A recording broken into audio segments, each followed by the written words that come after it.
আমার নাম মোহাম্মদ রাকিব। রাকিব, বয়স কত? বয়স 29। এই মুহূর্তে 29 বছর বয়স। পেশায় কি করছেন আপনি? পেশায় এখন বর্তমানে কম্পিউটার এমব্রয়ডারিতে আছে, জব করতেছি। Computer operator? Embroidery. Computer embroidery কি জিনিস? মানে ওই যে পাঞ্জাবি, শার্ট, গেঞ্জি এগুলো যে এমব্রয়ডারি করে, সেটা কম্পিউটার দিয়ে করে? জি, কম্পিউটার। এটা আমি নতুন শুনলাম আর কি। যাই হোক, জন্ম জেলা? জন্ম নোয়াখালী, লক্ষ্মীপুর জেলা। নোয়াখালীর লক্ষ্মীপুরে। এবং আপনি বর্তমানে আছেন নারায়ণগঞ্জে? বর্তমানে আছি আমি সদরঘাট। সদরঘাটে, মানে জি, ঢাকা শহরের মধ্যে আছেন? গুলিস্তান সদরঘাট। জি। ওকে, শুরু করুন আপনি।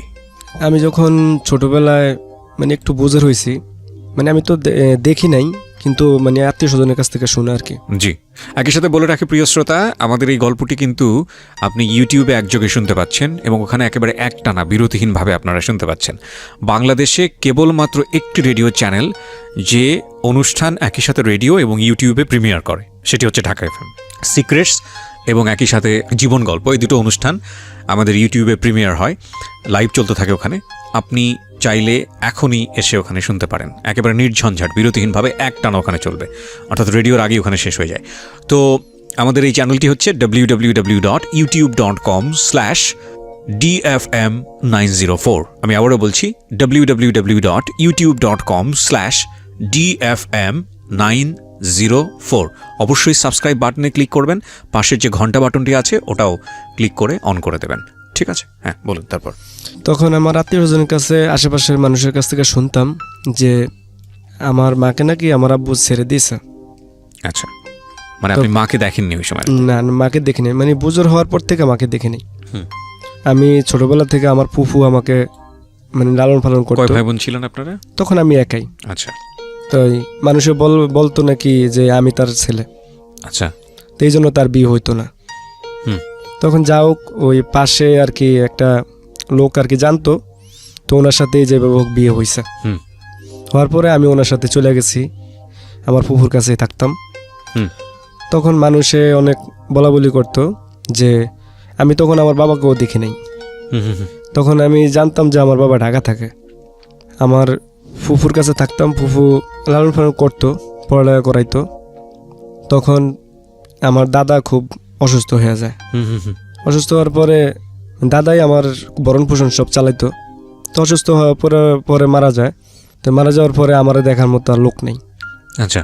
এখন আমাকে কে ভরণ পোষণ করবে, তার জন্য বাড়িতে ঘোরাফেরা করতেছি। তখন আমাকে নিয়ে আসলো ঢাকায়। ঢাকা আনার পরে আব্বার কাছে আমার ফুফা দিয়ে গেল।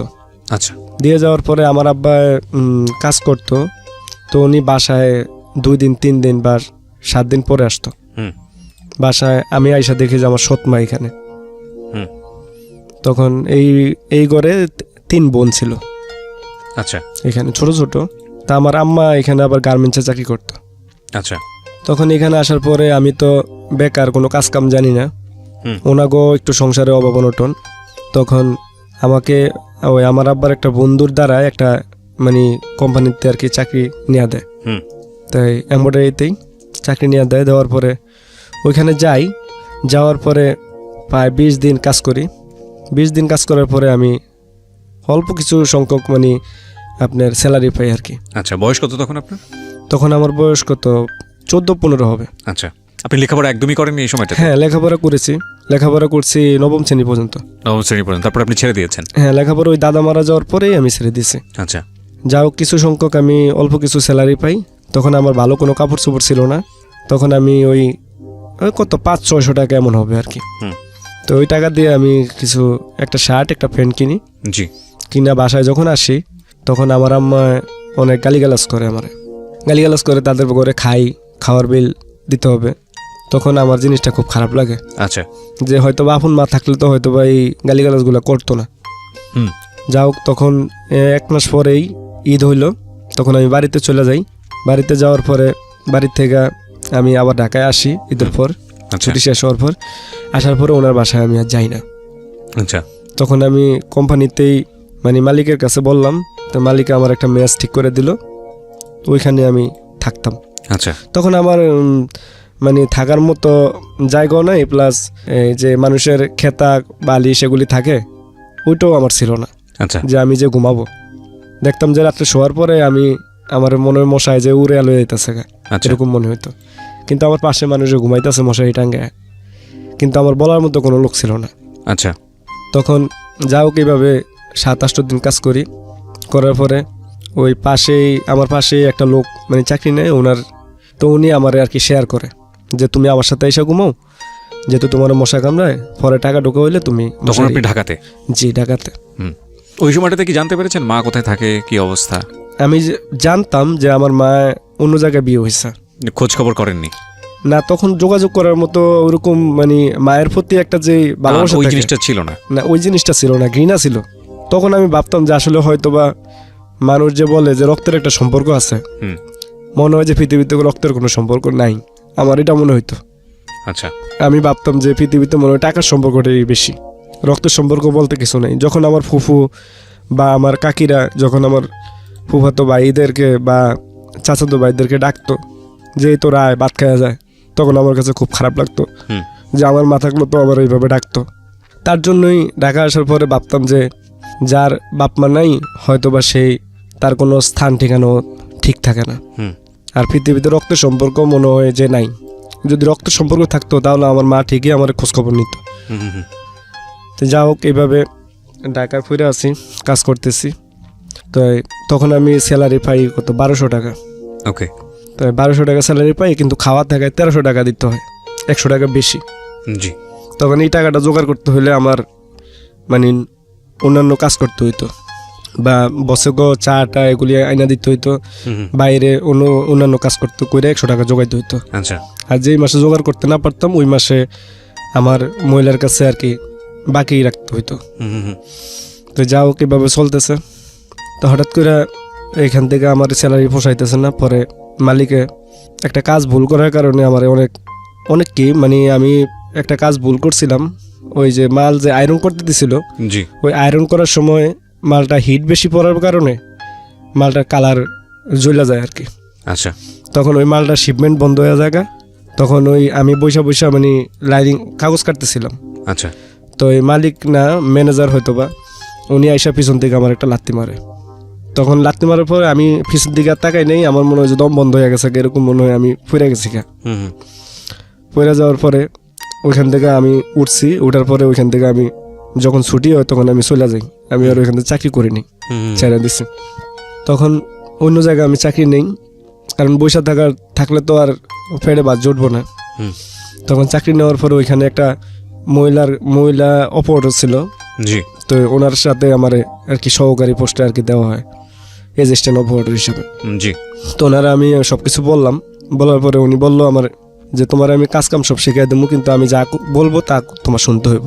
তা আমি আচ্ছা ঠিক আছে। তো উনি আমারে প্রথম 2-3 দিন ভালোই কাজ কাম দেখা দিত বা করতাম।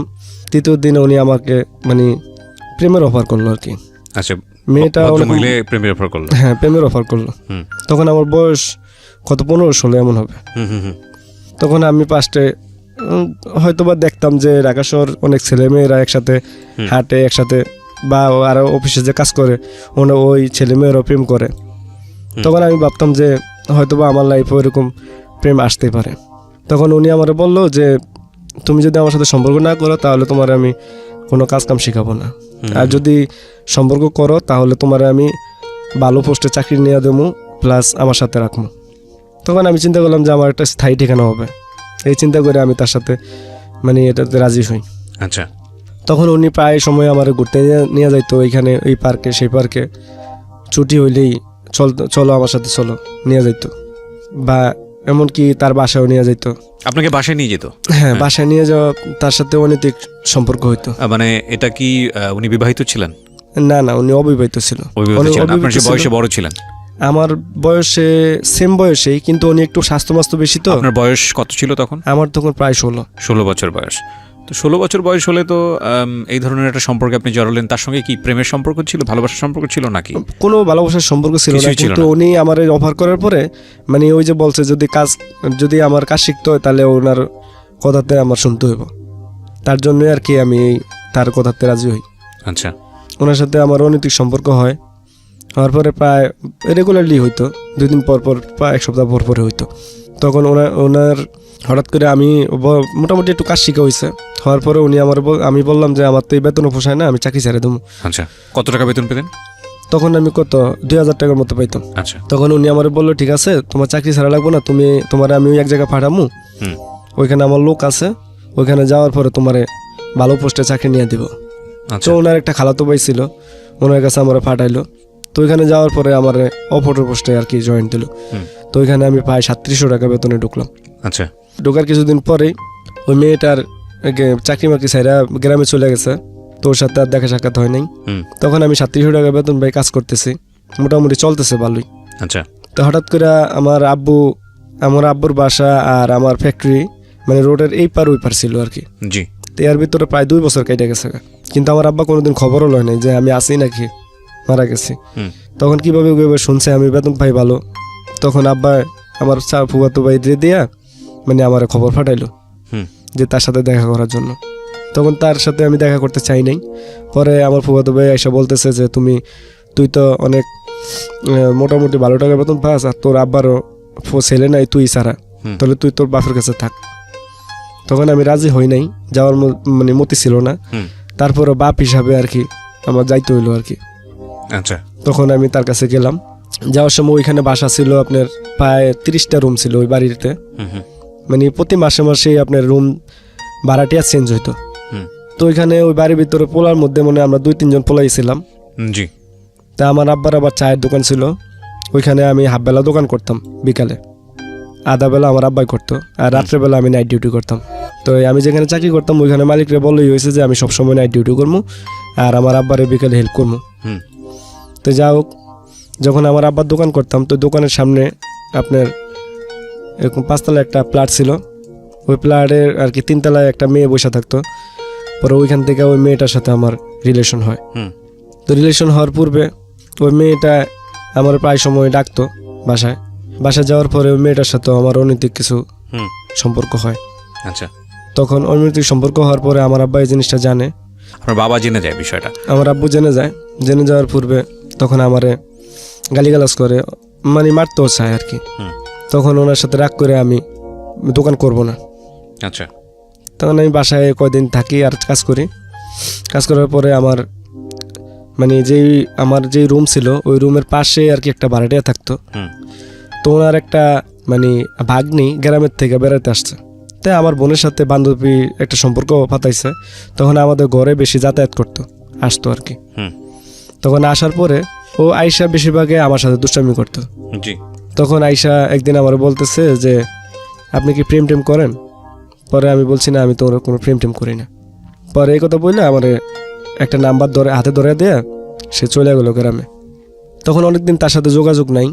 তখন হঠাৎ করে আমি ওইখান থেকে চাকরি ছেড়ে দিয়ে আবার চলে গেলাম নরসিংদীতে যাওয়ার পর ওই মেয়েটা প্রায় সময় ফোন দিত। তখন আমি মোবাইল কিনছিলাম, ওই মেয়েটা আমাকে ফোন দিত, আমিও ফোন দিতাম, ফোন দিয়ে কথা বলতাম ওর খালার মোবাইলে। কথা বলতে বলতে হঠাৎ করে একদিন আমার বলতেছে যে আমি তোমার কাছে আইসা পড়তেছি। তখন আমি বলছি আমার কাছে যে আসবা, আমার তো কিছুই নেই, আমি তোমার কই রাখবো। তখন ও বলতেছে তাহলে আমার একটা চাকরি নিয়ে দিও, আমি চাকরি করবো, পরে আস্তে ধীরে দুজনে একসাথে হমো। তখন ও ঢাকায় আসার পরে ওরে আমি একটা চাকরি নিয়ে দিই, তো আমাদের দোকানের পাশেই। তো চাকরি নিয়ে দেই আর আব্বারে বলি যে ওর যা খায় ওর দিয়েন, বাকি টাকা আমি নিয়ে দেবো নি। আসলে আমি নিয়ে দেবো কি মানে আমার পকেট থেকেই দেবো, এটা বলতে পারি নাই, কিন্তু বাপ তো এটা তো বলা যায় না। তখন আমার আব্বার দোকানে বাকি খাইতো, আমার আব্বারে আব্বুই ডাকতো, কারণ আমার বোনের বান্ধবী হিসাব করে আমার আব্বা ওই জিনিসটা মাইন্ডে নিত না। তো যা হোক এইভাবে চলতেছে। তো আমি প্রায় সময় বিকাল দিকে আসতাম, আইসা ওরা দেখে যাইতাম, টিফিন দেওয়া যাইতাম, আবার টাকা দেওয়া যাইতাম। যে ফ্যাক্টরিতে চাকরি নিয়ে দিছি ওই ফ্যাক্টরির পিএমও মানে আমার ক্লোজ ফ্রেন্ড ছিল। তো মেয়েটা আমার সাথে কথা বলার জন্য পিএমের কাছ থেকে মোবাইল নিত, মোবাইল নিয়ে অন্য ছেলেদের সাথে কথা বলতো। আচ্ছা, মানে আমার ফ্রেন্ডের বলতো যে আপনার বন্ধুর সাথে কথা বলতেছি, এই কথা বললা মানে অন্য ছেলের সাথে কথা বলতো। তো এই জিনিসটা আমি প্রথম জানতে পারি নাই। পরে এইভাবে অনেকদিন ছুটি নিয়ে আমার নাম বইলা ছুটি নিয়ে যাইতো, যাইয়া অন্য ছেলের সাথে ঘুরতো। হঠাৎ করে আমি একদিন বিকালে আসার পরে পিএমের জিজ্ঞাসা করলাম যে মেয়েটার নাম কাকুলি। তো আমি বললাম যে কাকুলি কই? পরে কো তো ছুটি নিয়ে গেছে, তোর সাথে নাকি দেখা করবো। তা আমি কো না, আমার সাথে তো দেখা করে নাই। পরে আমি ওর নাম্বারে ফোন দিই, নাম্বার বন্ধ। পরে আমি ওর বাসায় যাই। আচ্ছা, বাসায় যাওয়ার পরে ওর খালার জিজ্ঞাসা করি, ও খালা তো না তো বাসায় আসে নাই, লাঞ্চে যা আসছে পরে আর আসে নাই। জি। পরে আমি ভাবতেছি যে কই যাইতে পারে। তখন আমি ওই মানে আমাদের দোকানের ওই দিক দিয়ে হাঁটতেছি, তখন দেখলাম যে ও সিনেমা হল থেকে বের হইয়া আপনার একটা ছেলের হাত ধরে হাঁটতেছে। কাকলি ছিল মেয়েটার নাম? জি, কাকলি। ওকে। তখন আমি সামনাসামনি যেয়ে দাঁড়াই। তো সামনাসামনি দাঁড়ানোর পরে মেয়েটা মানে একটু ভয় পাওয়া যায়। তখন আমার অনেক বন্ধু বান্ধব ছিল, 4-5টা বন্ধু বান্ধব ছিল সাথে। মানে তার জন্য আমি এতই পাগল হয়ে যাই যে তার বিশ্রামের জন্য আমি বন্ধু বান্ধব সব জোগাড় কইরা মানে 4-5টা সিনেমা হলের সামনে আমি দাঁড় করে দিই। জি। তখন যা করে দেখতে পাওয়ার পরে ওই ছেলেটারে আমার বন্ধু বান্ধব মানে সাইড করে নিয়ে অনেক মাইদুর করে, আর আমি ওইখানে দাঁড়ায় ওর সাথে কথা বলতেছি। তো আমার পারে না, মানে পায়ের মধ্যে ধরে বলতেছে, ভাই যাওয়ার তো হয়েছে, আমি ভুল করে পালাইছি, তো আমি আর এরকম করবো না, আপনি ওরা ছাড়া দেন। তো যা হোক, আমিও ওইখান থেকে ওরা ছাড়া দিলাম। ছাড়া দিয়ে আমি ওরা বললাম যে তুই আর কখনো আমারে ফোন টোন দিবি না, আমার সাথে যোগাযোগ করবি না। আচ্ছা। এই কথা বলে আমি বাসায় চলে আসি। ওকে। আসার পরে মেয়েটা রাত্রে 11টা পর্যন্ত আমার কল দিচ্ছে ফোনে। তা আমি ফোনটা ধরে নিই, না ধরার কারণে ও রাত্রে 11টা বাজে আমার বাসার সামনে এসে দাঁড়িয়ে রয়েছে। তখন 11টার সামনে আমার এক বন্ধু এসে বলতেছে, দোস্ত তো এই কাকুলি তো তোর বাসার সামনে দাঁড়িয়ে রয়েছে, তুই একটু বাসার থেকে বের হ। তখন আমি রাত্রে 11টা বাজে বাসার থেকে বের হয়েছি। বের হওয়ার পরেই ওর হাতে একটা ব্লেড ছিল। আচ্ছা। তো ব্লেড দিয়া যে ও মানে হাত কাটবে এটা আমি বুঝতে পারি নাই। তা আমি মানে রাগারাগি করছি ওর সাথে যে তুমি এত রাত্রে এখানে কেন আসছো। তো ওই সময় মানে হাতের মধ্যে 4-5টা পোজ দেয় মেয়েটা। হ্যাঁ, পোজ দিয়ে মানে চিল্লা ফালা লাগা দেয়। তখন রক্ত পড়তেছে। তখন আমি তারা কি করবো, কি দৌড়ে বাসায় নেবো নাকি ডাক্তারের কাছে নেবো? ওই সময় ডাক্তারের দোকানও খোলা ছিল না। জি। তখন আমি তার বাসায় নিয়ে দিয়ে আসলাম। দিয়ে আসার পরে সে 3-4 দিন ঘুমের ট্যাবলেট খাইয়া ঘুমাইছিল, যোগাযোগ হয় নাই। আমারও ফোন দিয়েছে, আমিও ফোন ধরি নাই। না ধরার কারণে মেয়েটা হয়তো বা কী খাইছে আমি বলতে পারি না। আর একটা ওর বান্ধবী আমার ফোন দেওয়া বলতেছে যে ও নাকি মানে সুইসাইড করতে চাইছিল। তখন ওর আব্বারে আর আম্মারে বাড়ি থেকে খবর দিয়ে আনানো হয়েছে। আনানোর পরে ওরে বাড়িতে নিয়ে যাওয়া হয়েছে।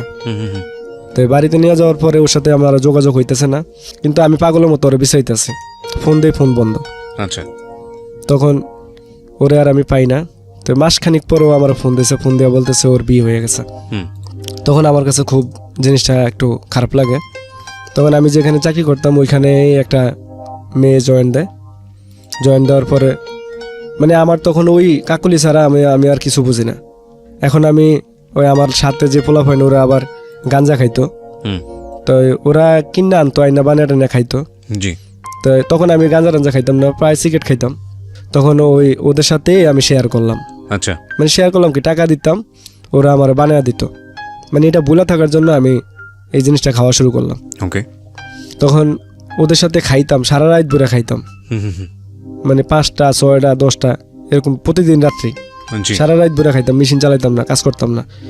সকালে আবার কাজের জন্য বকা খাইতাম। এইভাবেই যাইতেছে। আমি নিজের হাত ব্লেড দিয়ে কাটছি অনেক ওর জন্য। এইভাবে দেখতেছি যে না, ওর কোনো মানে পাত্তেই পাইতেছি না, যোগাযোগ পাইতেছি না। আচ্ছা। পরে হঠাৎ করে একটা মেয়ে আবার আমার এখানে জয়েন দেওয়ার পরে ওই মেয়েটাকে আমার সাথে কাজ করতে দিছিল। কে কাজ করতে দিল? মানে ওই মেয়েটা চাকরি নিচ্ছে আর কি। চাকরি নেওয়ার পরে মানে আমার সাথেই দিল আর কি মেশিনে কাজ করার জন্য। আমি তো অপারেটর পোস্টে চাকরি করি, তা আমার সাথে তখন আপনার ওই মহিলার সঙ্গে কি অবৈধ সম্পর্ক ছিল নাকি ওখান থেকে চলে এসেছেন? ওইখান থেকে আমি চলে আসছি। তো কে দিল আপনাকে এই কাজের জন্য? অ্যাসাইনমেন্টটা কে দিল? অ্যাসাইনমেন্টটা আমি অন্য জায়গায় আবার চাকরি নিচ্ছি, ওইখানে আপনি পেলেন না? হ্যাঁ, কোন এক ভদ্র মহিলার সঙ্গে। ওকে। বেসিক্যালি গার্মেন্টস তো এটা এমব্রয়ডারি কাজ। আচ্ছা। তখন ওইখানে ওই মেয়েটা আমার সাথে কাজ করতেছে। কাজ করার পূর্বে মেয়েটা দেখতেছে যে আমি সারা রাত পুরা গাঞ্জা খাই, নেশা করে সারা রাত পুরা ঘুম যাই, ঠিক মতো কাজ করি না। মেয়েটা কিভাবে দেখবে সারা রাত আপনি ঘুম যাচ্ছেন? এটা মেয়েটা কিভাবে? না, ওই মেয়েরাও নাইট করতো। আচ্ছা। মানে ছেলে মেয়েরা মানে একটা মেশিন তো অনেক বড়, একটা মেশিনে 3জন করে লোক দিত। তো একটা মেশিনে একজন মেয়ে থাকতো, 2জন ছেলে থাকতো।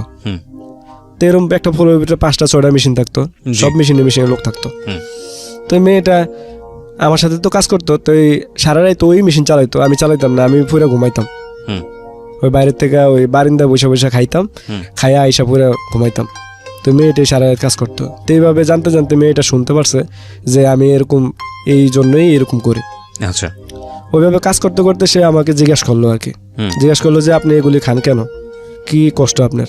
পরে আমি বললাম যে এই ঘটনা। পরে মেয়েটা বলে যদি আমি আপনার সাথে সম্পর্ক করি তো আপনি এগুলো ছেড়ে দিবেন? তা আমি বলছি এটা কি সম্ভব হইব? যদি পারি তাহলে আমি সারার চেষ্টা করবো। আচ্ছা, মেয়েটা ডিরেক্টলি এরকম বললো? হ্যাঁ, ডিরেক্টলি। তখন ফার্স্টে আমি মানে ভাবছিলাম যে দূর কে রে মেয়ের লেগে আমি এগুলো ছেড়ে দেবো। পরে আবার চিন্তা করলাম না, আসলে তো ভালো তো হইতে হইব, কারণ আমার তো একটা মানে ভালো হওয়ার একটা রাস্তা তৈরি করতে হবে। জি। তখন এই মেয়েটার সাথে আমি আবার মানে একটা প্রেমের সম্পর্কতে জড়ায় যাই। তার নিয়ে আমি ঘুরতে যাই, পার্কে যাই, সিনেমা হলে যাই ছবি দেখতে। তো এইভাবেই চলতেছে। চলার পরে আমার আব্বু কিভাবে কিভাবে জানি শুনছে যে এই মেয়ের সাথে আমার রিলেশন। আচ্ছা। তো শোনার পরে আবার ফ্যাক্টরিতে যাই, এই মানে আমার রাগারাগি করতেছে যে তুই এই মেয়ের সাথে সম্পর্ক করিস না, এরকম করিস না, মানে যত লেটান দিতেছে। জি। মানে আমাদের দোকানটা ছিল ওই ফ্যাক্টরির পাশে। আচ্ছা। তো মানুষের যে কোয়াকুই করতো, ওই যে ফ্যাক্টরির ফলাফল না এসে দোকানে বসে চা খাইতো আর বলতো, তো এগুলি আব্বার কানে জিনিসটা লাগতো। আচ্ছা। তখন আব্বা আমার গালিবাজ করলো। তখন আমি ভাবলাম যে না, বাপ তো ছোটবেলার থেকে ভালো চায় নাই, হয়তো এখনো ভালো চায় না, এটাই চিন্তা করলাম আর কি। চিন্তা কইরা ওকে আমি চলে গেলাম নরসিংদীতে, যাইয়া ওরে ফোন দিলাম যে আমি তোমাকে বিয়ে করবো, তুমি কি বিয়ে বসবা? তো বলছে হ্যাঁ। তা আমি বলছি তো তুমি সায়দাবাদ আসো।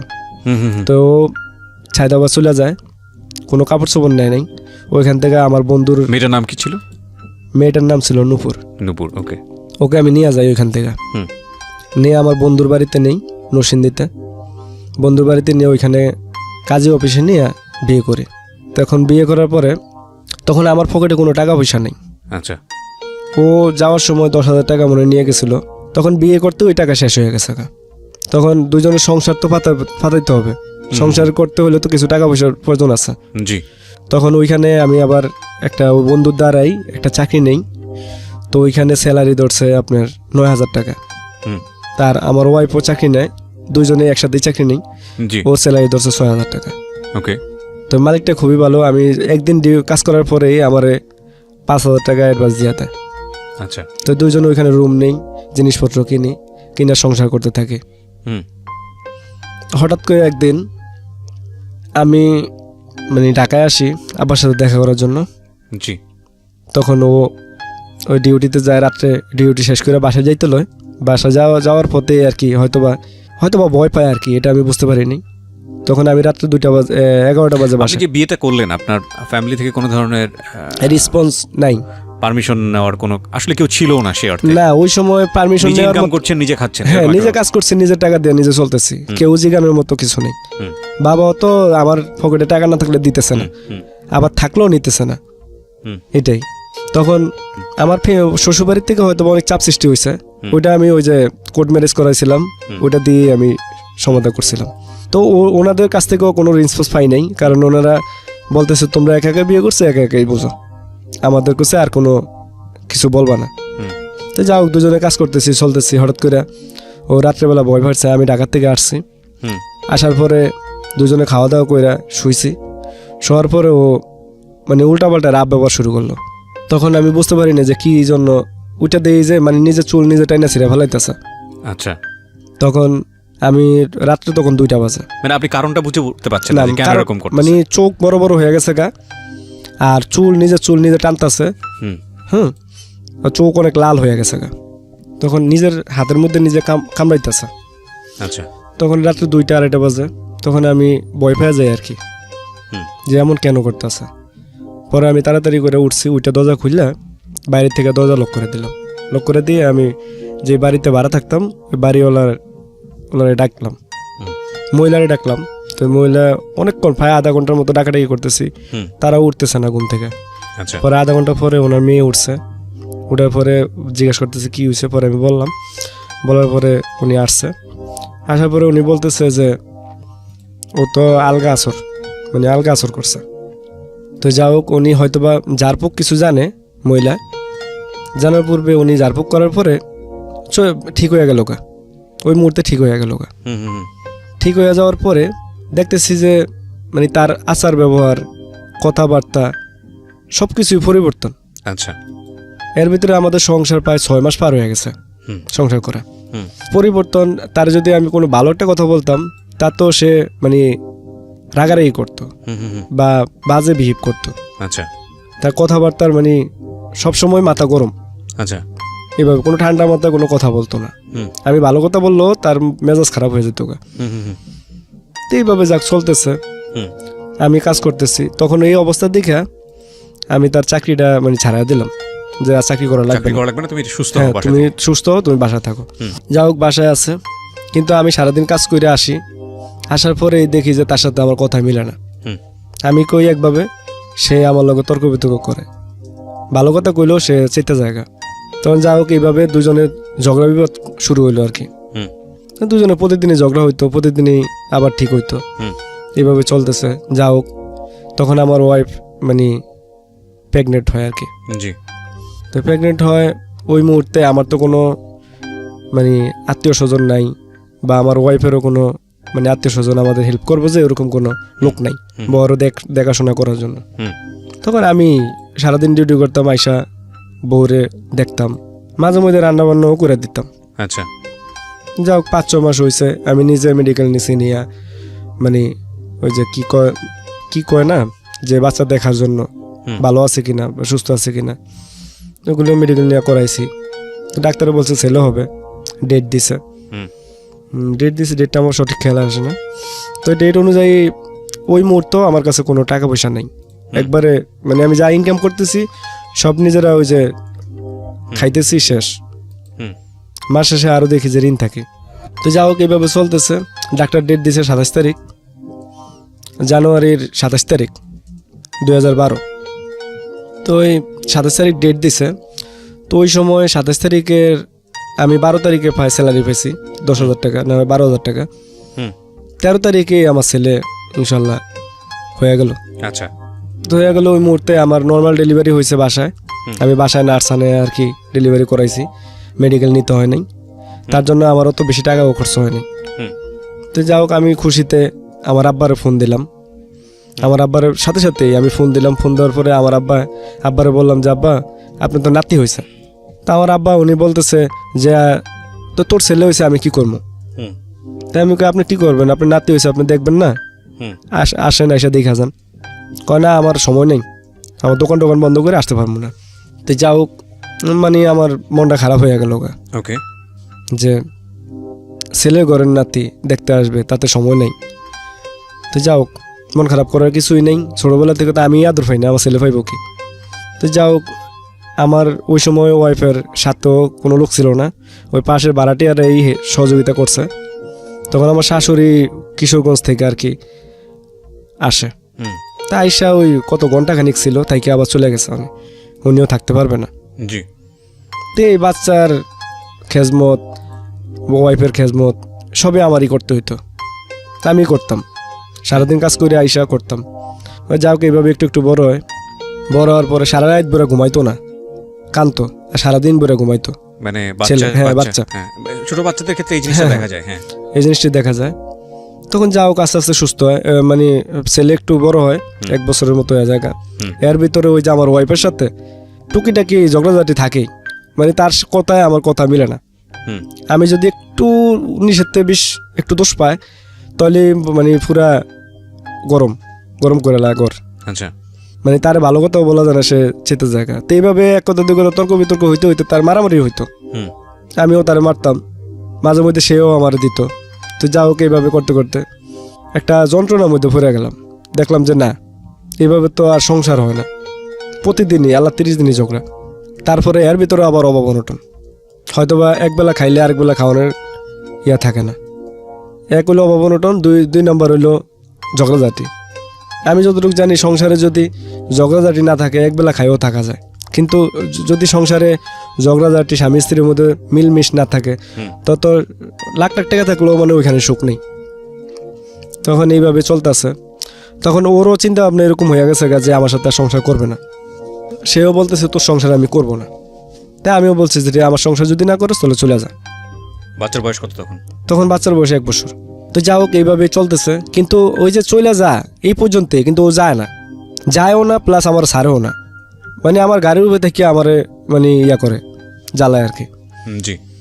তারপর হঠাৎ করে একদিন আমি ডিউটি করতেছি, এরকম রাত্রে ঝগড়া হয়েছে, সকালে 12টার দিক দিয়ে মহিলা যায় কইতাছে যে তোমার ওয়াইফ তো এরম নাকে মুখে দিয়ে ফেনা উঠছে, তাড়াতাড়ি যাও, বাচ্চা কান্তাছে। তা আমি তাড়াহুড়া করে আসলাম, আইসা চিন্তা করতেছি যে রাত্রে ঝগড়া করছি, হয়তো আর কোনো দুর্ঘটনা ঘটাইছে নাকি।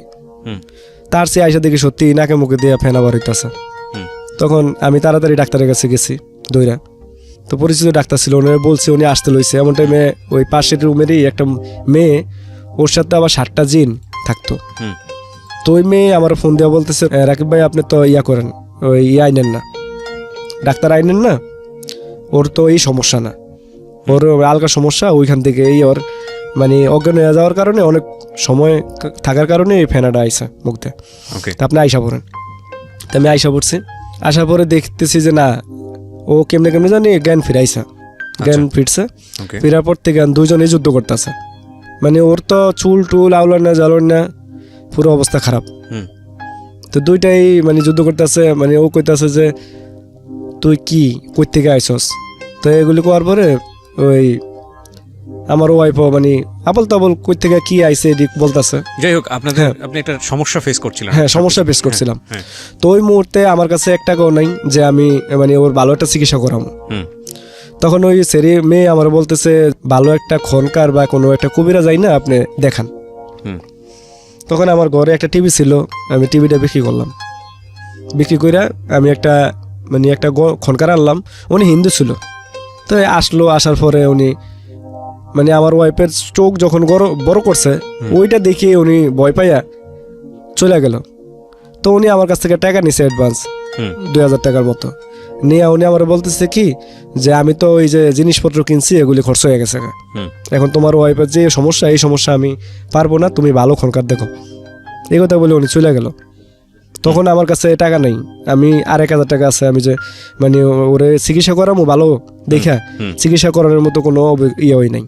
ওর ফ্যামিলিতে ওর বাসায় আমি ফোন দিছি, ওর বাইরে ভাবিরে, ওরাও কোনো মানে আগ্রহ করলো না, আগ্রহ করলো না, ভালো কথা। আর আমি যে আমার বাপের কাছ থেকে চাইবো ওরকম কোনো মুখই তো নেই, আর চাইলেও অনেক দিব না। আচ্ছা। তা আমি আমার বন্ধু বান্ধব অনেকের কাছ থেকে হাওলাত বরাত চাইছি, কিছু টাকা মিলাইছি, মিলিয়ে একটা হুজুর আইন না আর কি মোটামুটিভাবে একটু চিকিৎসা করাইলাম। করানোর পরে উনি সারাইলো যে এটা আলগা একটা ভূত ছিল নাকি, তো এটা সারাইলো। সারানোর পরে মোটামুটি সুস্থ, দেখি ভালো। এখন কিছুদিন পরে দেখি সে বলতেছে তার নতুন কোনো কাপড় চোপড় পরতে পারে না, নতুন কাপড় চোপড় বললে তার মাথা ঘুরায়, সাজগোজ করতে পারে না। তারপরে আমি যদি তার ডাক্তারের কাছে নিয়ে গেছেন কখনো? ডাক্তারের কাছে যেতে বলছিলাম, কিন্তু ও ডাক্তারের কাছে যাইতে রাজি না, ও বলতেছে আমার কোনো সমস্যা নেই। আবার যদি বলি যে চলো আবার কবিরাজের কাছে যাই, তাই তুমি যাও, মানে আমার গরম দেখায় আর কি, মানে আমি যদি একটু ইয়া করি, রাগারাগি করি, তাহলে ও আরো বেশি যেতে। তখন যাক আমি যদি তার শরীরে ধরি, সে বলতেছে তার শরীর জ্বলা জায়গা, মানে তা আমার স্পর্শ তার সহ্য হয় না। যা হোক, স্বামী স্ত্রীর মধ্যে এইভাবে রিলেশন চলতেছে, একবার একসাথে থাকতেছি, কিন্তু তার যে স্বামী স্ত্রীর মধ্যে যে একটা ভালোবাসা, যে একটা সুখ, হ্যাঁ, এটা হইতেছে না, যে একটা মানে আপনাদের মধ্যে একটা স্বাভাবিক যে সম্পর্ক, হ্যাঁ স্বাভাবিক, এটা হইতেছে না। তো 1 মাস 2 মাস 3 মাস এরকম পার হয়ে যায়, কিন্তু তার সাথে আমার কোনো এইভাবে কোনো রিলেশনই হইতেছে না। আমি কাজ করি, বাসায় আসি, খাই, ঘুমাই, ও রান্না করে দেয়, শেষ রাত্রে ও একদিকে শুয়ে থাকে, আমি আরেকদিকে শুয়ে থাকি, এইভাবে চলতেছে। আর টুকিটাকি ঝগড়াঝাটি হইতেছে। তখন হঠাৎ করে আপনার ইলেকশন আইলো, তখন মিল ফ্যাক্টরি সব বন্ধ করে দিল ওই থেকে। আচ্ছা।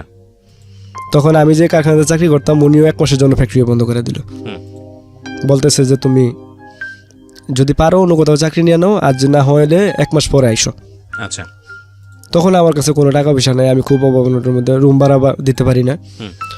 তখন আমার ওয়াইফ চেষ্টা করছে মানে টাকা পয়সা জোগাড় করালে, কিন্তু পারে নাই, আর আমিও অনেক চেষ্টা করছি, পারি নাই। পরে আমি ওই রাজযোগালি কাম করছিলাম 2 দিন। আচ্ছা। তো দেখি যে রাজযোগালি কামে অনেক কষ্ট, এটা আমি পারি না। রোদের ভিতরে থাকতে পারি না, আর ইট মাথায় নিয়ে মানে ইয়ে করতে পারি না, আমি কখনো করি নাই। তো 2 দিন করছিলাম, করার পরে আমার হাতে একটু সমস্যা আছে, তো আমার হাত ফুলে দেয় তোকে। তখন ওই আমার বউ বলতেছে যে থাক, দরকার না খেয়ে থাকবো, দরকার নেই এটা করার। আচ্ছা, তা আমার মনে হয় আমি 2 দিনে 600 টাকা পাইছি, 500 টাকার বাজার করছিলাম, আর 100 টাকা মনে হয় ওই যে হাতে ঠোস ফুটছিল, এই জন্য ওষুধ কিনা খাইছি। তো যাও এইভাবে একবেলা খাইয়া থাকি, আরেক বেলা খাই না। এখন দেখি যে না, বাড়িওয়ালা অনেক চাপ দিতে আছে রুম ভাড়ার লেগে। তখন আমার ওয়াইফের বললাম যে তুমি এখানে থাকো, আমি ঢাকায় যাই, যে দেখি একটা চাকরি বাকরির ব্যবস্থা করা যায় কিনা। তখন আমি ঢাকায় আসি উত্তর বাড্ডাতে। বাড্ডায় আমার একটা বন্ধু ছিল, ওর কাছে আসি। তা আসার পরেও আমার প্রথম 5টে কিছু টাকা দেওয়ার পরে আমি আমার ওয়াইফের টাকাগুলো বিকাশ করে দিই। আচ্ছা, দেওয়ার পরে যে তুমি চলতে থাকো, টাকা দেওয়া চলো, আমি চাকরি বাকরি করি, করে টাকা পয়সা যদি পাওয়া হয় তাহলে আমি আরও দিমু, তো চলো। তো যাও কীভাবে চাকরি করতেছি। তা আমি যে ফ্লোরে চাকরি নিছি, ওই ফ্লোরের পাশেই আরেকটা, ওই আমার বন্ধু যে ফ্লোরে কাজ করতো ওই ফ্লোর, তো ওই ফ্লোরে একটা মেয়ে আর কি ওইখানে কাজ করতো। তা আমি মাঝে মধ্যে আমার বন্ধুর কাছে যাইতাম, যাওয়ার পরে ওইখানে মেয়েটা কাজ করতো, দেখতাম। তা আমার খুব ভালো লাগতো। কোন মেয়ে? মানে আমার বন্ধু যে চাকরি নিয়ে দিচ্ছে, ওই বন্ধুর আবার যেখানে চাকরি করে, বন্ধু যে ফ্লোরে কাজ করে, হ্যাঁ, ওই ফ্লোরে আর কি। এই মেয়েটা কোন মেয়ে? এই মেয়েটা এই ঢাকা আসার পরে আর কি ওই বন্ধুর ফ্লোরে কাজ করে। আচ্ছা, তো ওইখানে আমি দেখতে আসি আর কি। তো দেখার পরে হঠাৎ করে আমি চিন্তা করলাম যে আমি যদি আমার ওয়াইফকে ঢাকা নিয়ে আসি, তাহলে তো মনে হয় ভালো হবে। কারণ ও এক জায়গায়, আমি এক জায়গায়, আমার ছেলেটা ওইখানে একা একা থাকে। তো ওই মেয়ের আমি বললাম কি যে তোমাদের ওইখানে বাসা টাসা আছে, যদি ভালো কোনো বাসা থাকে তাহলে আমার একটু জানাইও দেখা। তো ভাবছে যে হয়তো বা আমি ভালো বাসার কথা বলছি। তো আমার 1 সপ্তাহ পরে ফোন দিয়া বলতেছে যে ভালোবাসা কার লাগবে, আপনার লাগবে? তাই আমি হ্যাঁ। তো এইভাবে যাও, তার সাথে আমার কথাবার্তা হওয়ার পরে একটা সম্পর্কে জড়া যায় তার সাথে আমার। আচ্ছা, তো এইভাবে ফাঁকে ফাঁকে জানতো যে আপনি ম্যারিড, আপনার একটা বাচ্চা আছে? না, ওই মেয়ে জানতো না। আপনি তাকে বলেননি? না, আমি ওই মেয়েকে বলিনি। আচ্ছা, কারণ আমার তো বলার প্রয়োজন হয় না। তখন আমি ওই প্রতি সপ্তাহে শুক্রবারে আমি যাইতাম, নরসিংদী যাইতাম আমার ওয়াইফের কাছে। ওইখানে যায় যা যা লাগতো বাজার করে দিয়ে আসতাম, সবকিছু কিনা কেনা দিয়ে পরে আমি আবার রাত্রে চলে আসতাম, এসে এখানে কাজ করতাম। আচ্ছা, তো এই মেয়ের সাথে আমার সম্পর্ক ফাঁকে ফাঁকে কথা হইতো ফোনে, আর মাঝে মধ্যে রিক্সা দিয়ে ঘুরতে যাইতাম। আচ্ছা, তাই আমি আবার এখানে 24 ঘন্টা ডিউটি করতাম, আমার সময় থাকতো না, মেয়ের সময় দিতে পারতাম না। আচ্ছা, তখন 3 মাস পরে ওইদিকে কারখানা ফ্যাক্টরি খোলার পরে আমি ওইখানে চলে গেলাম আবার। মানে এই মেয়েরা আর কিছু বলেনি, না বলেই আমি চলে যাই। এই মেয়ে ভাইবা নিয়েছে যে হয়তোবা আমি তার সাথে এমনি দুষ্টামি করছি। তো মেয়েটা ফাঁকে ফাঁকে আমার ফোন দিত, 6 মাস পর, 3 মাস পর এইভাবে ফোন দিত। ফোন দিলেও আমিও 2-4-5 মিনিট কথা বলতাম। বলার পরে ওইখানে যাওয়ার পরে যেই দোকানে মানে দোকান পাখি খাইতাম, তো ওই দোকানদারে ছিল একটু নেশাখোর, মানে অনেকই আপনার গাঞ্জা টাঞ্জা খাইতো। আবার মাঝে মধ্যে দেখতাম যে ওনার দোকানে ওনারই কেমন ভাগিনা আবার ট্যাবলেট বিক্রি করতো। তো ওই লোক আবার ফেস হইতো না, মানে সামনাসামনি বৈশা যে আমি নিতেছি আপনার কাছ থেকে, সে নিজে দিত না। আচ্ছা, তো ওইখানে যাওয়ার পরে আমি যে কাজ করি, তা আমি স্যালারি পাই কত 9,000 টাকা বা 10,000 টাকা। তো ওই দোকানে বইয়া চাটা খাইতাম, একসাথে বইয়া গল্প টল্প করতাম। পরে আমারে বললো যে ভাগিনা, তুমি যেই কাজ করো এই কাজ করে তো চলার মতো কোনো ব্যবস্থা নেই, তো একটা কাজ করো, তুমি আমার লগে থাকো, আমি তোমার ভবিষ্যৎ করে দেবো। তা আমি ভাবলাম যে কি ভবিষ্যৎ করে দেবো সে। পরে আমার ওয়াইফ করলো কি, আমার ওয়াইফ একটু অসুস্থ ছিল, তখন আমি শ্বশুর বাড়িতে পাঠাই যে তুমি শ্বশুর বাড়িতে যাও, যাই কিছুদিন বেড়াইটারে আসো। তো বাড়িতে যাওয়ার পরে ওই যে লোকটা যখনই ওর বাড়িতে রেড পড়তো, মানে পুলিশে রেড দিত, তখনই ও মানে বাইরে থাকতো, আগানের বাগানে যেখানে মন চাইতো ওইখানেই থাকতো। তো আমার রুমটা ছিল আবার ছোট, তো আমার ওয়াইফ যেহেতু বাড়িতে, তো আমার রুম খালি, আমি নাইট ডিউটি করি। তো এই লোকে আমার বলতো যে বাগিনা তুমি একটা কাজ করো, তোমার রুমে চাবি দেওয়া যাও, আমি রাতে থাকবো। তো যেহেতু আমি ওই এলাকায় থাকি, কারণ ওরা অনেক টাকা পয়সার মালিক, আবার ওই অনেক ক্ষমতা এখন ওই জায়গায়, কারণ এলাকাতে ওইখানে থাকতে হলে তাদের কথা শুনতে হয়। তো এই চাবি চাইলে দিতে হইতো, বাধ্যতামূলক দেওয়া লাগতো, কিছু করার ছিল না। আচ্ছা না করলে হয়তো বা গায়েও হাত দিতে পারতো এরকম। তারপরে দিতাম যাক আমার ঘরে থাকতো ওরা সারা রাত ভরে ইয়াবা খাইতো। তখন আমি একদিন ছুটি নিয়ে আইসা পড়ি, হুম অফিস থেকে ছুটি নিয়ে আইসা পড়ি। তা আমি তো আগে থেকে একটু গাঁজা খাওয়ার অভ্যাস ছিল। হুম তো ওই যে দোকানদার উনি আমারে মানে ইনভাইট করলো যে এরা একটা অনুষ্ঠান করব, তো আমার আসতে হইব। তো ঠিক আছে, কোথায় অনুষ্ঠান করব? তো ওই পাশে একটা আপনার মানে ওই যে বাইরের থেকে যে এম্ব্রয়ডারি মেশিনগুলো আইতো, হুম। আপনার বাইরের থেকে ইনপুটের মাধ্যমে ওইখানে একটা গোডাউন ছিল অনেক বড়, ওই গোডাউনে আসতো, ওই গোডাউন থেকে আবার এখান থেকে সেল হইতো। তো ওই গোডাউনে যে সিকিউরিটি গার্ড, ওই গার্ড আবার আমি যে বাড়িতে থাকতাম ওই বাড়িওয়ালা মানে সিকিউরিটি গার্ডে চাকরি করতো ওইখানে। জি তো ওইটার ভিতরে আর আপনার অনুষ্ঠানটা করবো এরা। তা আমারও নিল, দেখলাম ওইখানে পুলিশও আসলো 2-3 জন, থানার ওসি আর কি। রাত্রে প্রায় 2টা-3টা বাজে হেরা অনুষ্ঠান করলো, সবাই ইয়াবা খাইতেছে, কেউ বাংলা খাইতেছে, কেউ মানে যার যার মতো করে আর কি হুম খাইতেছে। কারণ আমি তো আর এগুলি কখনো খাই নাই, শুধু জাস্ট একটু ওই যে গাঁজা খাইতাম এটাই। তো ওই লোকটা আমার বললো কি যে বাগিনা, তুমি যে জিনিসটা খাও এটা তো আমরা খাওয়া পছন্দ করি না, হুম হয় রাজা হইবা আর নাইলে একবারে পজা হইবা, কিন্তু এই কি খাও, এটি কোনো নেশা হইলো? তো আমি কইলাম যে আমি খাইছি আগে, আমি কখনো ইয়াবা টিয়াবা খাই না। পরে আমার কয় তোমার আমি খাওয়াবো না, যদি একবার খাও তাহলে মনে করো যে আর জীবনে এটা ছাড়তে পারবা না, আর তোমার যে পরিস্থিতি এই পরিস্থিতি তুমি এরা খাইতেও পারবা না, কারণ ওই টাকাও তোমার কাছে নেই। তো একটা কাজ করো, তুমি আমার একটা প্যাকেট ধরায় দিল, হুম। যেই প্যাকেটটা মানে এখান থেকে কতটুক 5 টাকা গাড়ি ভাড়া, এতটুক দূর, রাত্রে বাজে তখন 3টা।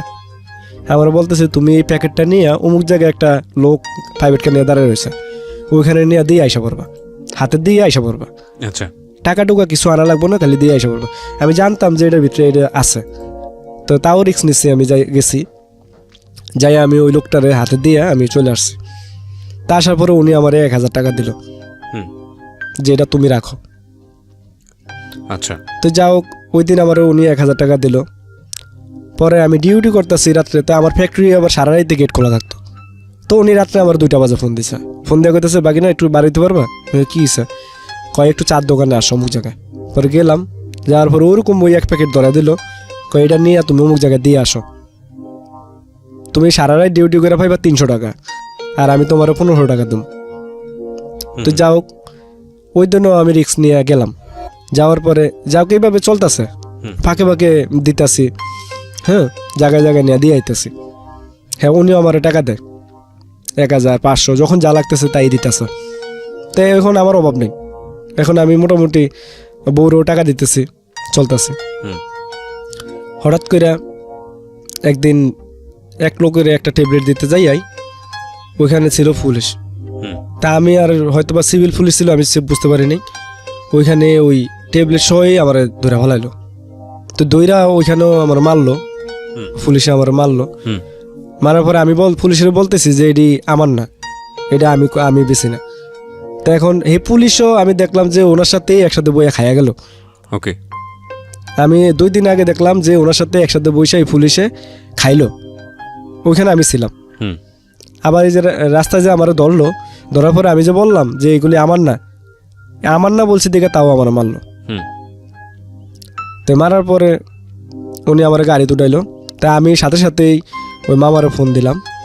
ফোন দেওয়ার পরে মামায় ফোনটা আমার বলতেছে যে তুমি এই পুলিশ ওই যে দারোগা ধরছে ওই দারোগারে দাও। তাই আমি ওই লোকটার দিলাম। লোকটা ফোনটা হাতে নিয়ে বলতেছে যে আপনি যা বলার থানায় এসে বলেন। তো যা হোক আমার নিয়ে গেল প্রায় 3টা বাজে। নিয়ে যাওয়ার পরে আর কোনো খবর নাই ওনার। তো 3 দিন না 4 দিন পরে আপনার এখান থেকে আমার সম্বন্ধী গেল থানায়। যাওয়ার পরে আমার সম্বন্ধীরে কি বললো পুলিশে আমি জানি না। তখন ওই লোকটারে যেভাবে হোক আমার সম্বন্ধে দিয়ে আমি খবর দেওয়া এলাম। ওকে, তো লোকটা গেল থানায়। যাওয়ার পরে ওই থানায় কি টাকা পয়সা দিছে মনে হয়, দেওয়ার পরে আমার ছেড়ে দিল। কত 3 দিন পর।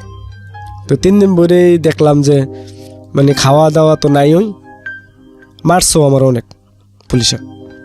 তারপরে আসলাম 3 দিন পর, আসার পরে আমার বউ তো আইসা পড়ছে এই ঘটনা শুনে। হুম তো যাও দুজনে সংসার করতেছি, আবার চলতেছে, চাকরি করতেছি, খাইতেছি। হঠাৎ করে আমার ফ্যাক্টরির পাশে একটা বাড়ি আছে, ওইখানে মানে একটা মেয়ে সবসময় দেখতাম দাঁড়ায় থাকতো। তো দাঁড়ায় থাকার পরে ওই মেয়ে, আমি যখন সিগারেট খেতে যেতাম দোকানে, তখন ওই মেয়ে চোখ পড়তো আর কি। হুম তো মেয়ে আমার দিকে তাকায় থাকতো, আমিও তাকাইতাম। তো হঠাৎ করে মেয়েটা আমার একটা মানে কাগজে নাম্বার দিয়া চলে যায়। তা আমি ফোন দেই, ফোন দেওয়ার পরে ওর সাথে প্রতিদিনই আমার সাথে কথা হয়। যখন আমি ডিউটি করতে যাই রাত্রে, তখনই আমি কথা বলতাম প্রতিদিন রাত্রে। আর বাসায় আসলে তো তখন বাসায় থাকতাম, ঘুমাইতাম, তখন আর কথা বলতে পারতাম না। তো এইভাবে কথা বলতে বলতে তার সাথে খুব ভালো পর্যায়ে গেল, খুব ভালো রিলেশন হইলো। তো এরকম সামনে ঈদ ছিল, ঈদে ওরে নিয়ে আমি ঘুরতে গেলাম। আমার ওয়াইফরে বলছে আমি ইয়াতে যাইতেছি, ঢাকায় যাইতেছি। তো এই কথা বলে আমি ওরে নিয়ে ঘুরতে গেছি। ঘুরতে যাওয়ার পরে মেয়েটা আমারে টাকাও দিল 1000। তো টাকা দিছে, ওই টাকা নিয়ে মানে মেয়েরে বললাম যে আমার যে এত টাকা খরচ হয়েছে তোমার ঘুরতে নিয়ে, তো এই টাকা তো আমার সংসারে পরে টানা লেগে যাবো গা। তো এখন এই টাকা দিব কেটা? পরে মেয়ে আমার 1000 টাকা দেয়। দেওয়ার পরে আমি বাসায় আসি। মানে আমার ওয়াইফে আমি বুঝতে দিই নাই যে আমি আরেকটা মেয়ের সাথে সম্পর্ক করি। তো এইভাবে চলতে আছে। আমার বাসা আর মেয়ের বাসা 5 মিনিট লাগে হাইটা যাইতে, আর মাঝখানে হলো আমার ফ্যাক্টরি। ওকে, তখন আপনার ওয়াইফের শারীরিক অবস্থা কি? ওয়াইফের শারীরিক অবস্থা ওইমনি, মানে শারীরিক অবস্থা ওইরকমই, ওকে ওইভাবেই। ওই যে রেগুলার ঝগড়া হইতাছে, রেগুলার ভালো হইতাছে। আপনাদের সংসারে শান্তি নাই? সংসারে শান্তি নেই, হ্যাঁ। তখন আমার বাচ্চার বয়স প্রায় 3 বছর। ওকে, তো যাও এইভাবে চলতেছে। তো হঠাৎ করে মেয়েটা রাত্রে একদিন আমার বলতেছে যে তুমি বাসায় আসবা। পরে আমি কই ঠিক আছে, যদি বলো তাহলে আসবো। তো তখন আমার ডিউটি চলে। তাই আমি তো ওইখানে সুপারভাইজার পোস্টে চাকরি করতাম। তো রাত্রে আমি ফ্যাক্টরির বাইরে দিয়ে তালা লক করে দিয়ে আমি তার বাসায় গেছি। তো এইভাবে 1 দিন 2 দিন রেগুলারলি যাইতাম প্রতিদিনই। তা আমার তো ডিউটি 1 সপ্তাহ দিনে 1 সপ্তাহ রাত্রে। প্রথম 1 সপ্তাহ গেলে রাত্রে যখন ডিউটি করতাম ওই 1 সপ্তাহ যাইতাম, আবার দিনে যখন ডিউটি পড়তো ওই সময় যাইতাম না। তো এইভাবে যাইতেছি প্রায় 1 মাসের মতো খালি গেছি। যাওয়ার পরে হঠাৎ করে একদিন আমি ঢাকা আসলাম, ঢাকা থেকে আবার বাসায় গিয়ে ব্যাক করলাম। তো ব্যাক করার পরে ও বলতেছে সারাদিন আমি ফোন টোন দিই নাই। ও বলতেছে তুমি সারাদিন ফোন দাও না, বলো দেখা করো। তাই আমি বলতেছি যে আমি বাসায় আসছি, কিছুক্ষণ পরে দেখা করি। ও বলতেছে না তুমি এখনই দেখা করতে হবে। তখন রাত্রে কত 10টা, 10:30, 11টা এমনই বাজে। জি। তখন আমি বাসায় আইসা প্যান্ট কাপড় চোপড় চেঞ্জ করলাম, করে লুঙ্গি পরা। আমি আমার ওয়াইফে বললাম যে আমি আসতেছি। এই কথা কয়ে আমি ওর বাসায় গেলাম। তো বাসায় যাওয়ার পরে ও আমার রুমের ভিতরে ঢুকাইয়া দরজা লক করে দিল। লক করে, হ্যাঁ লক করে। নাম কি ছিল? মেয়েটার নাম ছিল সোমা। ওকে। লক করে দিল। লক করে দেওয়ার পরে মানে যাইয়া বসছি, এর ভিতরেই ওর আব্বু, ওর ভাই, মানে আরো 3-4 জন লোক আইসা মানে দরজা বাইরানো শুরু করছে। একটা প্ল্যান ছিল আর কি? হ্যাঁ, ওর প্ল্যানই ছিল এরকম। তো যাও বাইরে আইলো, তখন আমি দরজা খুলে দিছি। খুলে দেওয়ার পরে ওর বাপে আমার অনেক মারলো ওইখানে। মাইরা বলতেছে যে তুই যদি এখান থেকে যাইতে হয় তাহলে আমারে 30,000 টাকা দিবে। টাকার কথা বলেছে? হ্যাঁ। তখন আমি বলছি যে 30,000 টাকা দেবো, আমার কাছে 30 পয়সাও নেই, আপনি আমি 30,000 টাকা কইতে দেবো। আর আপনার মেয়ের সাথে আমার সম্পর্ক হয়েছে, আমি আপনার মেয়ের বিয়ে করবো। টাকার প্রশ্ন কেন আসছে? হ্যাঁ, টাকার প্রশ্ন কেন আসবে? তখন উনি বলতেছে যে তুই তো আমার সম্পত্তির দেখে আমার মেয়ের লোক সম্পর্ক করছিস। তখন আমি কই না, আপনার যে সম্পত্তি আছে এই সম্পত্তি আমাদের বাড়িতেও আছে, তাই আমার সম্পত্তি দরকার নেই, আপনার মেয়ের সাথে আমার সম্পর্ক হয়েছে, আপনার মেয়ের আমি বিয়ে করবো। তো ওর মা ওইটা বলতেছে না, আমি আমার মেয়েরে তোমার কাছে বিয়ে দিব না, কারণ তোমার বউ আছে। তো যাই হোক, উনি আমার আটকে রাখলো, বাইন্দা রাখলো, এক কথা দড়ি দিয়ে বাইন্দা রাখলো হাতে। তখন আমার ওয়াইফেও উনি চিনতো, সকালে ঘুম থেকে উঠলে সবাই দেখা হয়। তো রাত্রে 11টা বাজে উনি ওর বাইরে দিয়ে আমার ওয়াইফে ঢাকাইলো বাসায়। তা আমার ওয়াইফও আসলো, আইসা দেখে যে আমার মাইরা ফাড়া ফুড়ে লাইছে, ঠোঁটমোট কালমাল। তো আমার ওয়াইফও কান্তাছে যে কি হয়েছে। তো উনি বলতেছে যে আমার বাসায় তোমার স্বামী চুরি করতে আইসা। তো আবার মহিলা বলতেছে যে কেমন যে বউ হইছো তুমি, জামাইরে ঘরে ধরে রাখতে পারো না, যে আপনাকে নিয়ে গেল ওখানে। হ্যাঁ।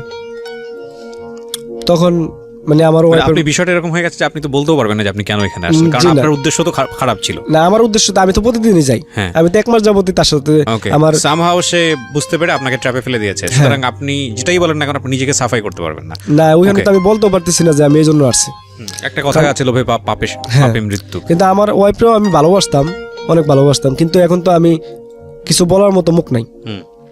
তখন আমার ওয়াইফে ওনার হাতে পায়ে ধরলো, ধরে কয়েছে কাকা যা হইছে তাই আপনি ওরা ছাইরা দেন।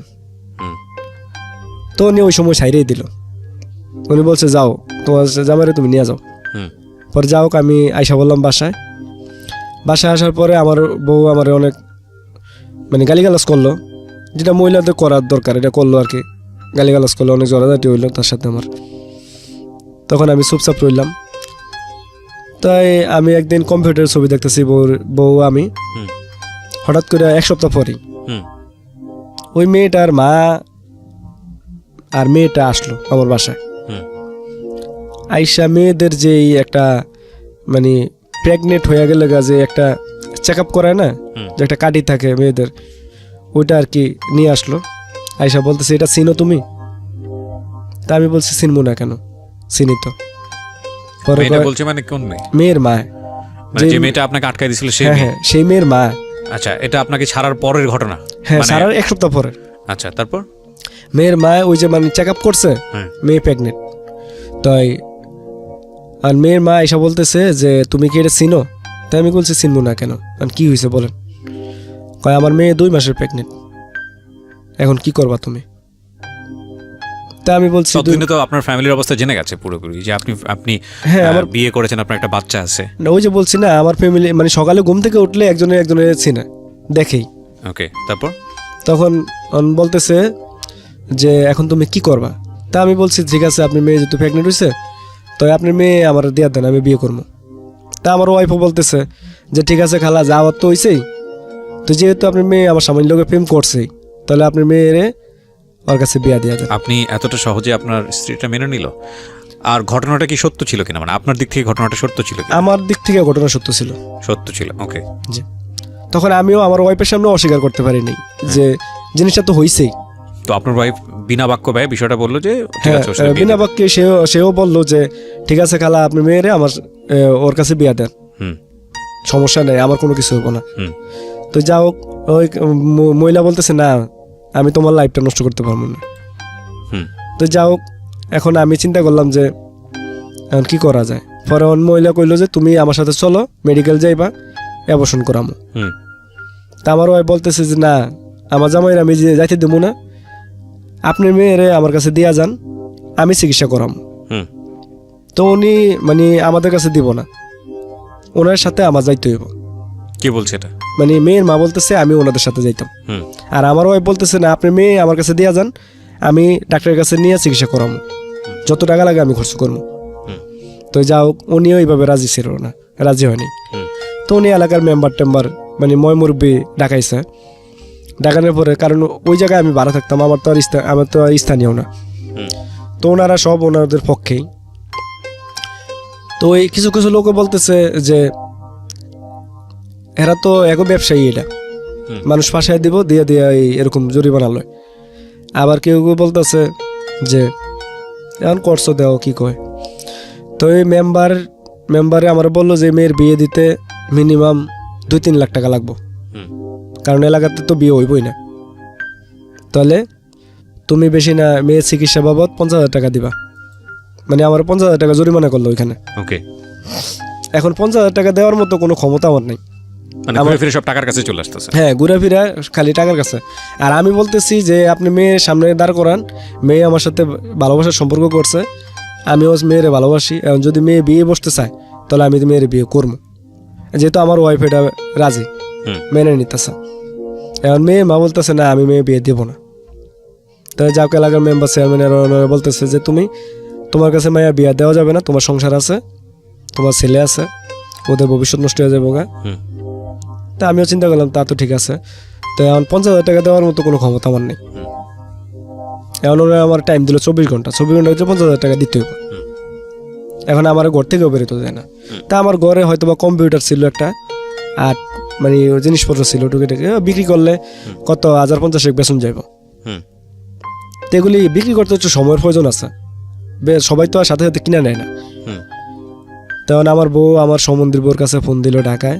তো উনি বলতেছে যে জিনিসপত্র হারাইলে জিনিসপত্র পাবি। হ্যাঁ, আমার বউর এই কথা বললো যে জামাই গেলে কিন্তু জামাই পাবি না। তা আমার ওয়াইফ জিনিসটা মাথায় ক্যাচ করলো যে আসলে তো মনে হয় যে এরকমই। তখন আমার ওয়াইফ করলো কি, আমার বললো যে তুমি আগে বাস স্ট্যান্ড যাও, আমি আইতাস। তাই আমি বাস স্ট্যান্ড গেলাম, ওই করে নিয়ে আমি রাত্রে 10টা-11টার দিক দিয়ে আমি ঢাকায় চলে এলাম আমার ছেলেরে আর বউরে নিয়ে। তো ওই জিনিসপত্র ঘরে জিনিসপত্র যা আছে সব ওইভাবে ফালাতে এসে পড়ছে, কিছু আনিনি। আসলাম সমন্দির বাসায়, আসার পরে দেখি যে না 3-4 দিন হয়ে গেছে গা, আর 5-4 দিন পরে ঈদ, রমজানের ঈদ না কোরবানির ঈদ। হয়তোবা যদি আমি 5-6 দিন থাকতে পারতাম তাহলে আমি ওইখানে প্রায় 18-20 হাজার টাকার মতো পাইতাম। কিন্তু এখন তো সব ফালাইতে হয়ে পড়তেছে, কিছু নাই, আমার পকেটে গাড়ি ভাড়ার টাকাও নেই। আসলাম সমুদ্রের বাসায়, আসার পরে ওনারা কেউ কিছু বলে না। একবেলা খাওয়ান দেয়, খাইতেছি আর ঘুমাইতেছি, কোনো ইয়া নেই। পরে আমি চিন্তা করলাম না এইভাবে থাকলে তো লাভ হবো না, তাহলে বাড়িতে চলে যাবো। তো এই পাঁচটা আমার ওয়াইফ নিয়ে আমি আমার গ্রামের বাড়িতে গেলাম। আচ্ছা, ওই বিষয়টা কি হলো? অমীমাংসিত থেকে গেল? ওইটা অমীমাংসিতই থেকে গেল। ওকে। তো ওই অমীমাংসিত থাকার পরেও আবার কিছু ঘটনা ঘটছে। পরে যাও আমি আমার ওয়াইফ নিয়ে বাড়িতে গেলাম। বাড়িতে যাওয়ার পরে আমার কাকা বলতেছে যে এত বছর পরে বাড়িতে আইসস, আমার তো একটা মেয়ে আছে, কিছু আনলি নাতে করে। এখন আমার যে একটা বাচ্চা আছে, 2 দিন পরে ঈদ, আমার বাচ্চার গায়ে তো পোশাক নেই, আমার নিজের ফরনই তো শার্ট নেই, আমি আপনার মেয়েরে কইতে দেবো। তো যাও, এটা তো তারা বুঝবো না। এখন দেই না, ঈদ গনে আর 2 দিন আছে, ওই মেয়েটাও আমার ফোন দিতেছে। যে মেয়েটার সাথে ঘটনা হয়েছে ওই মেয়েটাও আমার খালি ফোনের উপর ফোন দিতেছে। তা আমি মেয়েটারে বললাম যে দেখো, তোমার কারণে আজকে আমার সব উলুট ফালুট হয়ে গেল। 2 দিন পরে ঈদ, আমার ছেলের যে একটা বাচ্চা মানুষ, একটা ঈদের একটা খুশি আছে, এই খুশিটা নষ্ট হয়ে গেল। এখন আমি কি করব? পরে ও আমার করলো কি, বিকাশে টাকা দিল 3,000 টাকা দিল। কইলো তো তুমি যাওয়ার তো হইছেই, তুমি তোমার ওয়াইফরে আর বাচ্চারে মার্কেট করে দাও, দিয়া পরে তোমার সাথে আমি কথা বলতেছি। পরে আমি ওই টাকা দিয়ে আমার ওয়াইফরে আর পোলারে মার্কেট করে দিলাম, কিন্তু আমার ওয়াইফরে জানাই নাই যে এই টাকা ও দিছে। তো যাও করে দেওয়ার পরে আবার 2 দিন পরে সে আমার ফোন দিল। ফোন দেওয়ার পরে আমার বলতেছে যে আমি কিছু টাকা পাঠাইতেছি, তুমি মার্কেট করো, কইরা ঈদের 1 দিন পরে তুমি ঢাকা আইবা, আমি তোমার সাথে চলে যাম। মেয়ে আমার এই কথা বলতেছে। তাই আমার সাথে চলে যাইবা, তাই আমার সাথে আইলে আমার কাছে তো কোনো টাকা পয়সা নাই, আমি তোমার কিভাবে আইনা কিভাবে রাখবো। তা আমার চিন্তা ভাবনা ছিল খারাপ, যে আমি চিন্তা করছি যে ও আমার জিনিসপত্র যে ফালায় রেখে এলাম মিনিমাম 50-60 হাজার টাকা, আমি ওর কাছ থেকে এগুলো উসুল করবো। আর ওর বাবা যে আমার মারলো, এই মাইকটাও আমি উসুল করবো। মানে আমার এটা জিত রয়ে গেল। তো যাই হোক, আমি ওর সাথে ফোনে কথা বলতে থাকলাম। তো ঈদের পরের দিন ও আমার গাড়ি ভাড়ার টাকা পাঠালো, আমি ঢাকা আসলাম। তো ওর মায়ের গলার চেন আর কানের জিনিস ও চুরি করে নিয়ে বিক্রি করছে। কইরা ওর কাছে ক্যাশের টাকা ছিল, ওই টাকা নিয়ে প্রায় 30,000 টাকার মতো। ও টাকা নিয়ে চলে আসলো ঢাকা সায়দাবাদ। আমিও লঞ্চে কইরা চলে গেলাম সায়দাবাদ। যাইয়া আগে ফলো করলাম যে কোনো লোক আছে কিনা। ফলো করার পরে দেখলাম যে না, ওর সাথে কোনো লোক নাই। তা আমি একটা সিএনজি ভাড়া করলাম, ভাড়া করে ওর সিএনজিতে উঠাইলাম। উঠে আমি ডাইরেক্ট নিয়ে গেলাম যে সদরঘাট। আচ্ছা, সদরঘাট নিয়ে আমি চাঁদপুরের লঞ্চে উঠলাম। চাঁদপুরের লঞ্চে কেবিন ভাড়া নিলাম 800 টাকা দিয়ে। তো ওই যে সিএনজিতে উঠছি, ওঠার সাথে সাথে ওর হাতে যে টাকা ছিল 30,000, ওই টাকাটা আমার হাতে দিয়ে দিছে। আচ্ছা। তো দেওয়ার পরে এখন তো আমার হাতে টাকা আছে, আমার খরচ করতে কোনো সমস্যা নেই। তো যা হোক, আমি 800 টাকা দিয়ে আমি কেবিন ভাড়া লইলাম। কেবিন ভাড়া নেওয়ার পরে ওর সাথে আমার অনৈতিক সম্পর্ক ওইখানে হইল লঞ্চের ভিতরে। তো যা হোক, আমি চাঁদপুর গেলাম ওরে নিয়ে। চাঁদপুর যাইয়া পৌঁছাইলাম প্রায় সকাল 6টা বাজে। তখন এখন আমি চাঁদপুর ওরে রেখা কি করবো? আমার তো ওরে আবার রিটার্ন ব্যাক করতে হইব। মানে ও তো আসছে আমার কাছে একবারে, বিয়ে বসবে এই জন্য। কিন্তু আমার তো ইচ্ছা ছিল না যে ওর বিয়ে করবো আর। তখন আমি আবার লঞ্চে উঠলাম, ওইটা আবার কেবিন ভাড়া লইলাম, লইয়া নিয়ে আসলাম ঢাকা আইসা ওই দিন ছিল প্রায় 23 তারিখ। তা আমি ওরে বুঝাইলাম যে দেখো, মানুষের রুম ভাড়া দিলে তো 1 তারিখ আগে রুম ভাড়া দেয় না। আপনার ওয়াইফ তখন কোথায়? আমার ওয়াইফ আমাদের গ্রামের বাড়িতে, আচ্ছা, বাড়িতে রেখে আইছি। আমি ওয়াইফে বলছি যে আমি ঢাকা যাই, যাই চাকরি মাকরি লই, পরে তোমার একটা সেভ করবো। তো ওরে টাকা টুকা দিয়ে আইসি ওর বাড়িতে আসা। তো যাও এখানে ওরে বুঝাইলাম যে দেখো তো রুম ভাড়া লইতে পারবো না, এখন আরো 7 দিন বাকি মাস শেষ হইতে। তাহলে তুমি একটা কাজ করো, তুমি এখন বাসায় চলে যাও, 7 দিন পরে তুমি 1 তারিখে আইসো। এই কথা কইয়া পরে আমি ওরা সাইজা বাজাই না আবার গাড়িতে উঠে দিলাম, টাকা 500 হাতে দিলাম, দিয়া গাড়িতে উঠে দিয়া গাড়ির হেল্পারে 12 দিয়া দিলাম, দিয়া বললাম যে ওরে বাবুরহাট নামে দিয়ে চলে গেল। চলে যাওয়ার পরে ফোন দিতে আছে, কথা হইতেছে। পরে ও আবার 1 তারিখে আসতে চাইছে। পরে আমি বলছি যে তুমি যে আসতে চাও, আমার তো একটা ছেলে আছে। এদিকে যে আপনি এনার সঙ্গে সম্পর্ক মেনটেন করছেন, এটা তো আপনার ওয়াইফ জানে না? না, পরবর্তীতে যে সম্পর্ক মেনটেন করতেছি এটা জানে না, এটা আমার ওয়াইফ জানে না। এই মহিলার নাম কি ছিল যার সঙ্গে সম্পর্ক মেনটেন করছেন? সোমা। মানে সোমার সঙ্গে কি হচ্ছে না হচ্ছে এটা জানে না? না, এটা এখন জানে বারবার তো ওনার ফ্যামিলি থেকে টাকা চাচ্ছিল, তো ওই সময় উনি সন্তান সম্ভবা? ওই সময় প্রেগনেন্ট ছিল, হ্যাঁ। তো ওইটার আপনি কোনো স্টেপ নিয়েছেন নাকি? বাচ্চাটা আমি নেবেন কোনো নাকি স্টেপ নেবেন না? নেই নাই, কিন্তু ওনারা স্টেপ নিছে। আচ্ছা, স্টেপ নেওয়ার পরও আপনি সম্পর্ক কন্টিনিউ করছেন? স্টেপ নেওয়ার পরও ওই যে এগুলো নোট করার মতো যে ওর বাবা মা কিন্তু বারবার টাকা চাচ্ছে এই মেয়ের এই ঘটনার কারণে, এবং ও কিন্তু ওকে ধরে একবার বিয়ে সাথে ব্যাপারও হচ্ছিল, সেটা সমাধানও হয় নাই। এর ফ্যামিলি থেকে ও মানা হচ্ছে বা হচ্ছে না, এরকম একটা ব্যাপার। এর ওয়াইফের মানতে চায় আবার চায় না, এরকম একটা জায়গা থেকে ও তারপরেও সম্পর্কটা কন্টিনিউ করে যাচ্ছে। তার মানে এতগুলো মানুষ সবাই মিলে এক ধরনের ক্রাইমের মধ্যে ইনভলভ। ওকে, তারপর মেয়েটাকে সোমাকে মেয়েটাকে না নাম সোমাকে আমি পাঠিয়ে দিলাম বাসা। পরে আবার আমার সাথে ফোনে কথা হয়। তো আমার বলতেছে যে 1 তারিখ তো আইসা পড়ছে, কি করবা? পরে আমি বললাম যে আমি চিন্তা করলাম যে আমার তো একটা ছেলে আছে, আর এখন কি ওরে বিয়ে করা ঠিক হইব না। তখন আমি ওরে মানে কিভাবে মানে পিছে ব্যাক করবো, মানে এটার জন্য আর কি আমি ওরে বলছি যে তুমি আমার কাছে আসতে পারো ঠিক আছে, কিন্তু যে আসতে পারবা কিন্তু কখনো বাচ্চা কাছে নিতে পারবা না। তো বলতেছে এটা কেমন কথা? তাই আমি বলছি যদি বাচ্চা কাচ্চা না নেওয়ার চিন্তা ভাবনা থাকে তাহলে আমি তোমার হয়তো বা নিয়ে সংসার করতে পারবো, আর না হয় আমার পক্ষে সম্ভব হইব না। কারণ আমি আমার বাবা মা ছাড়া অনেক মানুষ হয়েছি, আমি বুঝি যে বাপ মা না থাকলে কি হয়। তাই আমি চাই যে আমার ছেলে যাতে এরকম কোনো ইয়াতে না পড়ে। তখন ও বলতেছে না, তো আমার পক্ষে সম্ভব হইব না। তাই আমি তাহলে আচ্ছা ঠিক আছে, তাহলে বিদায়। তো এই বিদায় মানে এই সমাপ্তি, তার সাথে আমার রিলেশন ব্রেকআপ হয়ে গেল। তারপরে ওইখানে আমি চাকরি নিলাম সদরঘাট চাকরি নেওয়ার পরে হঠাৎ করে ওই যে বাড্ডাতে যে একটা মেয়ের সাথে রিলেশন হয়েছিল আমার বন্ধুর ফ্লোরে, ওই মেয়েটা হঠাৎ করে ফোন দিল। তো ফোন দেওয়ার পরে ওর সাথে রেগুলারলি ফোনে কথা হইতেছে। তখন ওর সাথে সাথে ফাঁকে ফাঁকে ওর মার সাথেও আমার কথা হইতো ফোনে। তোর মা আমারে বলতো যে ওর কোনো বাইটাই নাই। তাই আমিও বলতাম যে আমার বাবা মা নাই বলতাম। তো উনি বলতো তো বাবা তুমি একদিন আমাদের বাসায় আইসো। তো মাঝখান দিয়ে 3 বছর পার হয়ে যায়, ওর সাথে ওরা আমি দেখি না, ওই মেয়েটাকে। তো চিন্তা করলাম যে না, যেহেতু আন্টি বলতেছে তাহলে আমি যাই। তখন আমি বাড্ডা আসলাম, আইসা ওনার বাসায় গেলাম। উনি নিজে আমার রিসিভ করলো এখান থেকে। তখন রিসিভ করার পরে বাসায় গেলাম।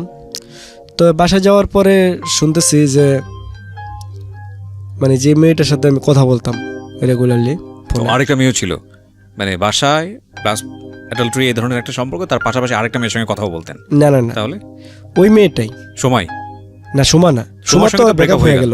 তারপর আরেকটা মেয়ের সঙ্গে কথা বলা। এই মেয়েটা হলো আপনার ওই যে আমি যে ঢাকায় এসে যে চাকরি করলাম 3 মাস, তো আমার বন্ধুর ফলে যে মেয়েটা ওই যে বাসা।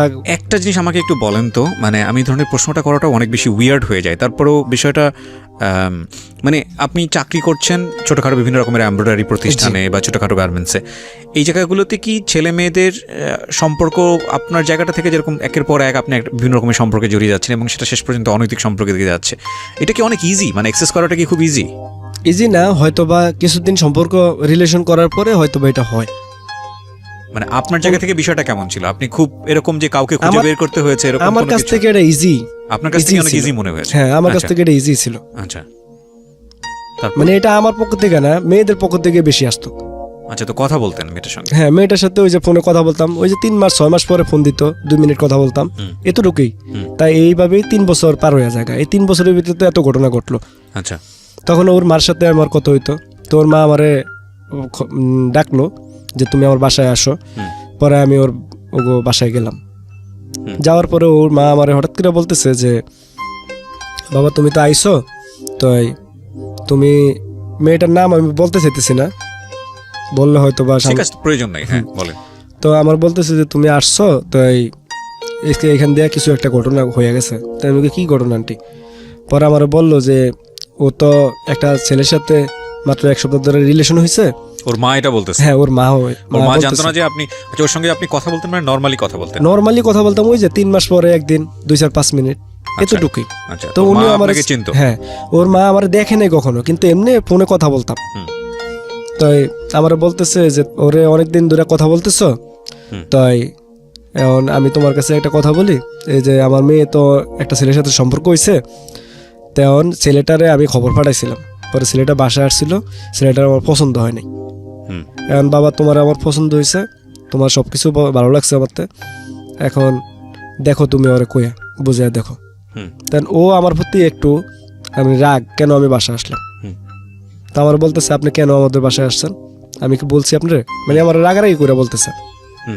তা আমি বললাম তুমি এতদিন আমার সাথে কথা বললা ঘন্টার পর ঘন্টা, সারা রাত, এখন তুমি বলতেছো যে কেন বাসায় আসলাম। তো আমার বলতেছে যে আপনি চলে যান, আপনার কখনো বাসায় আইসেন না। আচ্ছা, তখন আমার জিনিসটা একটু খারাপ লাগলো যে এতদিন ধরে কথা বললাম, রিলেশন হইলো, আর এখন বলতেছে এই কথা। তো ঠিক আছে, তো আমি আবার ওরে বললাম যে ঠিক আছে, তুই যেহেতু বলছস, তাহলে তোর মারে আমি মা ডাকছি, আর উনিও আমার ছেলে ডাকছে, তাহলে তুই যার লোকই সম্পর্ক করস, তোর বাসায় আমি আমু জামু খামু ঘুমামু আর দেখমু তুই কার সাথে সম্পর্ক করস। তো যাও, আমি এই কথা বলে চলে আসছি। তোর মা হয়তো বা ওরে বুঝাইছে, বোঝানোর পরে 1 সপ্তাহ পরে আমার ফোন দিয়ে বলতেছে যা হয়েছে সরি, বলে গেছে। এই সরির মধ্যেই তার সাথে আমার রিলেশন আবার শুরু হইলো। ফোনে কথা হইতো, সপ্তাহে আমি তার সাথে দেখা করতাম, হাঁটতে জেলাইসা এখানে সেখানে যেখানে মন চাইতো আর কি চলে যেতাম। তো এইভাবে চলতে চলতে হঠাৎ করে ঈদ আসলো। তো ঈদে ওরে আমি মার্কেট টার্গেট করে দিলাম, করে দিয়া তারে আমি বললাম যে মানে তার প্রতি আমার একটু ইয়া ছিল যে তার সাথে আমার অনেক কিছু সম্পর্ক করব। মানে আপনার টার্গেটই ছিল? টার্গেটই ছিল যে আমি, যেহেতু আমার সাথে একটা মানে ইয়া করলো, 2 নাম্বারই করলো, যে আমার সাথে এতদিন সম্পর্ক। আমি একটা জিনিস কিছুতেই বুঝতে পারছি না, আপনি এই ধরনের অসুস্থ একটা সম্পর্কের মধ্যে কন্টিনিউয়াসলি যাচ্ছেন, আপনার ওয়াইফ এটা ইনফর্ম এরকম একটা দুর্ঘটনা ঘটে গেল, আপনার ওয়াইফের কাছ থেকে আপনার কোনো প্রেশার আসতো না? না, ওয়াইফ ওই যে বললাম যে ওয়াইফের বাড়িতে রেখে আসছি, ওই বাড়িতে পড়ে রয়েছে, যোগাযোগও করতেন না? আমার ওয়াইফ আমার কোনোদিন ফোন দেওয়া বলো না যে তোমার এখন বাড়িতে আসতে হইব। আপনার বাচ্চাটার খোঁজ খবর নিতেন আপনি? হ্যাঁ, আমার প্রতি সপ্তাহে আমি ফোনে বাড়িতে টাকা পাঠাইতেছি, যখন বলতেছে যে এই সমস্যা আমি বাড়িতে চলে যেতেছি, 1 মাস প্রতি মাসে আমি 2-3 বার করে বাড়ি যাই, যে আমার ছেলের জন্য মার্কেট এটা যা লাগতেছে তা নিয়ে যাইতেছি। ছেলে ফোন দেওয়া বলতেছে বাবা এটা লাগবো, সাথে সাথে টাকা পাঠাই দিতেছি, এভাবে চলতেছে আর কি। তো আমার ওয়াইফ এগুলি মানে ইয়া করে না। তো যাও, ওর বাসায় ওরে নিয়ে আমি আপনার আবাসিক হোটেলে গেলাম। আচ্ছা, আমি আর এই জাতীয় জিনিসগুলো কন্টিনিউ করতে চাচ্ছি না, আপনি এগুলো একের পর এক করেই গিয়েছেন এবং এটার সংখ্যা নিশ্চয়ই অনেক বড়। হ্যাঁ, অনেক বড়। আচ্ছা, তো এরপরে আমি একটু ইফেক্টের দিকে আসতে চাই, এরপরে কি হয়েছে? মানে আপনি কি এগুলো এখনো চালিয়ে যাচ্ছেন নাকি স্টপ করেছেন কোনো না কোনো ঘটনার প্রেক্ষাপটে? বর্তমানে স্টপ করেছি, মানে এই জিনিসগুলো আমি স্টপ করে দিছি একেবারে। আচ্ছা, কিন্তু যে মেয়েটার কথা বললাম, এই মেয়েটার প্রতি আমি অনেক মানে দুর্বল। লাস্টে যে মেয়েটার কথা বলছেন, যে কেন দুর্বল আপনি? কেন দুর্বল? এই মেয়েটার সাথে আমার শারীরিক সম্পর্ক হয়েছে, তো আর পরবর্তীতে তার সাথে অনেকবার, তো হঠাৎ করে ওর মা মারা যায়, যে আন্টির সাথে আমি কথা বললাম আর কি, তো ওর মা মারা যায়। ওর ফ্যামিলিতেও ওই গার্ডিয়ান, 2টা বোন, বাড়িটাই নাই, বাপটা মানে কাজকাম করে না, নিজে ঘুরে আর খায়। তো ওরও গার্ডিয়ান হিসাবে কেউ নেই, ও আমার গার্ডিয়ান হিসাবে মানে। আমার একটু জানা দরকার, সেটা হচ্ছে যে আপনি মেয়েটার প্রতি দুর্বলটা কেন? দুর্বলটা হইলো যে মানে মন থেকে যে একটা ভালোবাসা তৈরি হয়েছে মেয়েটার হ্যাঁ, প্রতি। ওর প্রতি আমার ওই ভালোবাসা। এটা আপনার ফ্যামিলি সম্পর্কে জানে? আপনার বাচ্চা কাচ্চা আছে, এগুলো জানে? প্রথম জানতো না, এখন জানে। পরে তার সাথে আমার যখন সবকিছু হয়ে যাওয়ার পরে সবকিছু বলতে বিয়ে শাদী হয়েছে? বিয়ে সাথে হ্যাঁ বিয়ে হচ্ছে। আপনি মেয়েটাকে বিয়েও করছেন? জি। আপনার ওয়াইফের পারমিশন নিয়েছেন? জি না। আপনি মেয়েটাকে বিয়ের আগে জানিয়েছেন আপনার একটা বাচ্চা আছে, বউ আছে? মেয়েটা বিয়ের আগেই জানছে যে আমার ছেলে আছে, বউ আছে। আচ্ছা, তার এটা জেনে আপনাকে বিয়ে করেছে? জি। আচ্ছা, জানার পরে ব্রেকআপ হয়ে গেছিল গা, পরে আবার তার থেকেই আবার রিলেশনটা হইলো। আচ্ছা, হওয়ার পরে সে আপনাকে বিয়ে করেছে? কত হ্যাঁ। টাকা দেন মোট দিয়েছেন? 2,00,000 টাকা। কবে বিয়ে করেছেন? বিয়ে করছি 6 মাস। আপনার স্ত্রী এটা জানে? জি না। আপনার প্রথম স্ত্রী জানে না? আজকে আপনি রেডিওতে এসে ফার্স্ট টাইম এটা বললেন। জি। আচ্ছা, আমাদের রাষ্ট্রীয় নিয়ম অনুযায়ী আপনি যদি দ্বিতীয় কাউকে বিয়ে করেন সেটাতে আপনার প্রথম স্ত্রীর পারমিশন লাগবে, নইলে আপনি এবং আপনার স্ত্রী দুজনেই অপরাধী। এবং আপনার স্ত্রী যদি ক্লেইম করে, সেকেন্ড স্ত্রী, যে না আমি বিষয়টা জানতাম যে সে অবিবাহিত, তাহলে আপনি দুই সাইড থেকে অপরাধী। এটা কি আপনি জানেন? জি। জানার পরেও আপনি কাজটা করেছেন। এখন আমি তো তার প্রতি দুর্বল, তারা ছাড়া আমি থাকতে পারি না। ভাই, আমরা যখন কোনো অপরাধ করি, একটা মানুষ যখন ড্রাগ নেয়, কেন ড্রাগ নেয়? কারণ সে ড্রাগের প্রতি দুর্বল। সে দুর্বল জায়গাটা অন্য জিনিস। আপনার কথা হচ্ছে দুর্বল হলেই মানে আপনি সে অন্যায়টা করে ফেলুন, বিষয়টা এরকম না। কিন্তু আজকে আপনি যেহেতু সিক্রেটসে আসছেন, আপনাকে জাজ করার দায়িত্ব বা অনুষ্ঠানের নিয়ম কোনোটাই নাই। কিন্তু আমি আপনাকে কোশ্চেনগুলো এই কারণে করছি আপনার ফিলিংসটা জানার জন্য। আপনার চেয়েও অনেক বড় বড় ভুল অনেক মানুষই করেন, এবং এখানে অনেক ধরনের গেস্ট আমি পেয়েছি যারা 1টা 2টো 3টে 4টে বিয়ে করেছে। 2টা 3টা জিনিস আমি বলি মোটা থাকে। একটা হচ্ছে যে যদি ব্যাকগ্রাউন্ডে থাকি, তাহলে ব্যাকগ্রাউন্ডের জায়গা থেকে একটা জিনিস আমাদের মেনে নিতেই হবে, যে সঠিক পারিবারিক যেই কাঠামোটা থাকা প্রয়োজন ছিল আপনার ক্ষেত্রে, আপনি সেটা পাননি। এবং না পাওয়ার কারণে অনেক সময় অনেক উল্টাপাল্টা সিদ্ধান্ত নিয়েছেন। জীবনে একটা কিছু করছেন, ওইটা লায়াবিলিটি বা কোনো মানুষের জন্য করা, কোনো মানুষকে ভালো ভালো ভালো মনে করে করা, বা আপনি একটা খারাপ কাজ করছেন, এই খারাপ কাজ করলে আপনার পরিবারের মানুষের ওপরে একটা ইফেক্ট তৈরি হবে, এই দায়বদ্ধতা আপনার ছিল না। আপনার বাবার ক্ষেত্রেও আপনার বাবা একটা ছন্নছাড়া জীবন যাপন করেছে। আপনার মার কথা আপনি যখন মনে করেছেন, আপনার মনের মধ্যে ঘৃণা তৈরি হয়েছে। সুতরাং মার জায়গাটা থেকেও একটা ভালোবাসার জায়গা ছিল না। তার মানে আপনার কোনো পিছুটান ছিল না। তো সেই জায়গা থেকে পিছুটান না থাকা একজন মানুষ খুব সহজে অপরাধ করতে পারে, যে আমার তো আসলে দেখারও কেউ নেই, বলারও কেউ নেই, আমার একটাই মাত্র জীবন, ঠিক আছে আমি করলাম, আমার মনে চেয়েছে আমি করলাম। তো অপরাধ আসলে যেই অ্যাঙ্গেলে হয়েছে, সেটা যদি বলি ক্রাইম ইন আ সেন্স, ঠিক ওই অর্থে মানুষ খুন করার মতো ক্রাইম না, কিংবা নিজেকে ধ্বংস করে দেওয়ার মতো ক্রাইম না। যেই জিনিসটা আপনি নিজে নিজে করেছেন, সেটা হচ্ছে এক ধরনের সামাজিক পারিবারিক জীবনে এক ভয়ানক রকমের কিছু ডিসিশন নেওয়া। বিপদগামী অনেকগুলো সম্পর্কের মধ্যে গেছেন। এই অনৈতিক সম্পর্কগুলো মানুষের জীবনকে তছনছ করে দেওয়ার জন্য এনাফ। প্রথমত ধর্মীয়ভাবেই জিনিসটা উচিত না, এবং দ্বিতীয়ত যেটা আমাদের সামাজিকভাবে ওই জিনিসগুলো আমরা কেউ প্রশ্রয় দিই না। আমাদের বাংলাদেশি কালচার কমিউনিটিতে এটা প্রশ্রয় দেওয়ার মতো বিষয় না। এবং তারপরে যেটা হলো যে আপনার দ্বিতীয় বিয়েটা করা, এবং দ্বিতীয় বিয়েটা আপনি করেছেন শুধুই একটা মানসিক শান্তির জায়গার জন্য। আপনার প্রথম স্ত্রী আজকে প্রথম জানলো, আপনি কি এক্সপেক্ট করতেছেন যে এটা কি হতে পারে জানার পরে? হয়তোবা মানে এটার প্রতি আমি একটু ভয় পাইতেছি, যে আমার বড় ওয়াইফ যদি জানে। না, ভয় পাচ্ছেন কেন? আপনার প্রথম স্ত্রী তো আপনার আগের বউয়ের, যিনি কনসিভ করেছিলেন আরেকটা অবৈধ সম্পর্ক, সেখানে তো বলছিল যে বিয়ে কনসিভ করছিল, কিন্তু তার প্রবলেম হইলো তার মাথার একটু গরম, মানে যে কোনো দুর্ঘটনা সে খারার মধ্যে করে নিতে পারে। আপনার ফার্স্ট ওয়াইফ? জি। তো আগেরটা যেহেতু মেনে নিয়েছিলেন, এটা কি আপনাকে উৎসাহ দিয়েছে যে এটা যেহেতু করবো? না, এটা তো এই সম্পর্ক তো জানেই না আমার যে এই সম্পর্কটা, এটা মানে প্রেমের সম্পর্ক। আপনি যতটুকু বললেন, আমি একটা কথাই বলতে পারি যে আপনার ওয়াইফও অনেকখানি তাই। কারণ যখন সেরকম আঁচ পেয়েছে যে আপনি এরকম একটা সম্পর্কের মধ্যে আছেন, তখনই তো আপনাকে সতর্ক করা উচিত ছিল, বা তার যে প্রবলেমগুলো আছে সেগুলো আইডেন্টিফাই করে সেগুলো সমাধানের দিকে যাওয়া উচিত ছিল। সেগুলোও সে করেননি। এখন সেই জায়গাটা থেকে আপনি হয়তো মনে মনে সাহসও পেয়েছেন যে ঠিক আছে একটা করে ফেলি, তারপরে যা হয় হবে। আপনার দ্বিতীয় স্ত্রী কি করছে এখন? চাকরি করতেছে। চাকরি করে। আমি জানি না এই সম্পর্কটা কোন দিকে যাবে, তবে এটা ঠিক যে ভবিষ্যৎটা আসলে ভালো হবে না, এটা বোঝা যায়। আপনার সন্তানের বয়স কত? আমার সন্তানের বয়স এখন 6 বছর। ছেলে? জি। ওকে।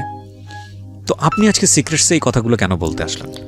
মানে আমি এই জিনিসগুলো এখন আমার মানে খুব মানে চিন্তা করলে খুব খারাপ লাগে। আমি রাত্রে ঘুমাইতে পারি না। যখন দিনে ডিউটি করি রাত্রে ঘুমাইতে পারি না, যখন রাত্রে ডিউটি করি দিনে আমার ঘুম হয় না। মানে আমার মোট কথা আমার এইসব চিন্তা করতে করতে আমার ঘুম নেই, যে আমার ছেলেটার কি হবে, আমি কি একটা ভুল করলাম।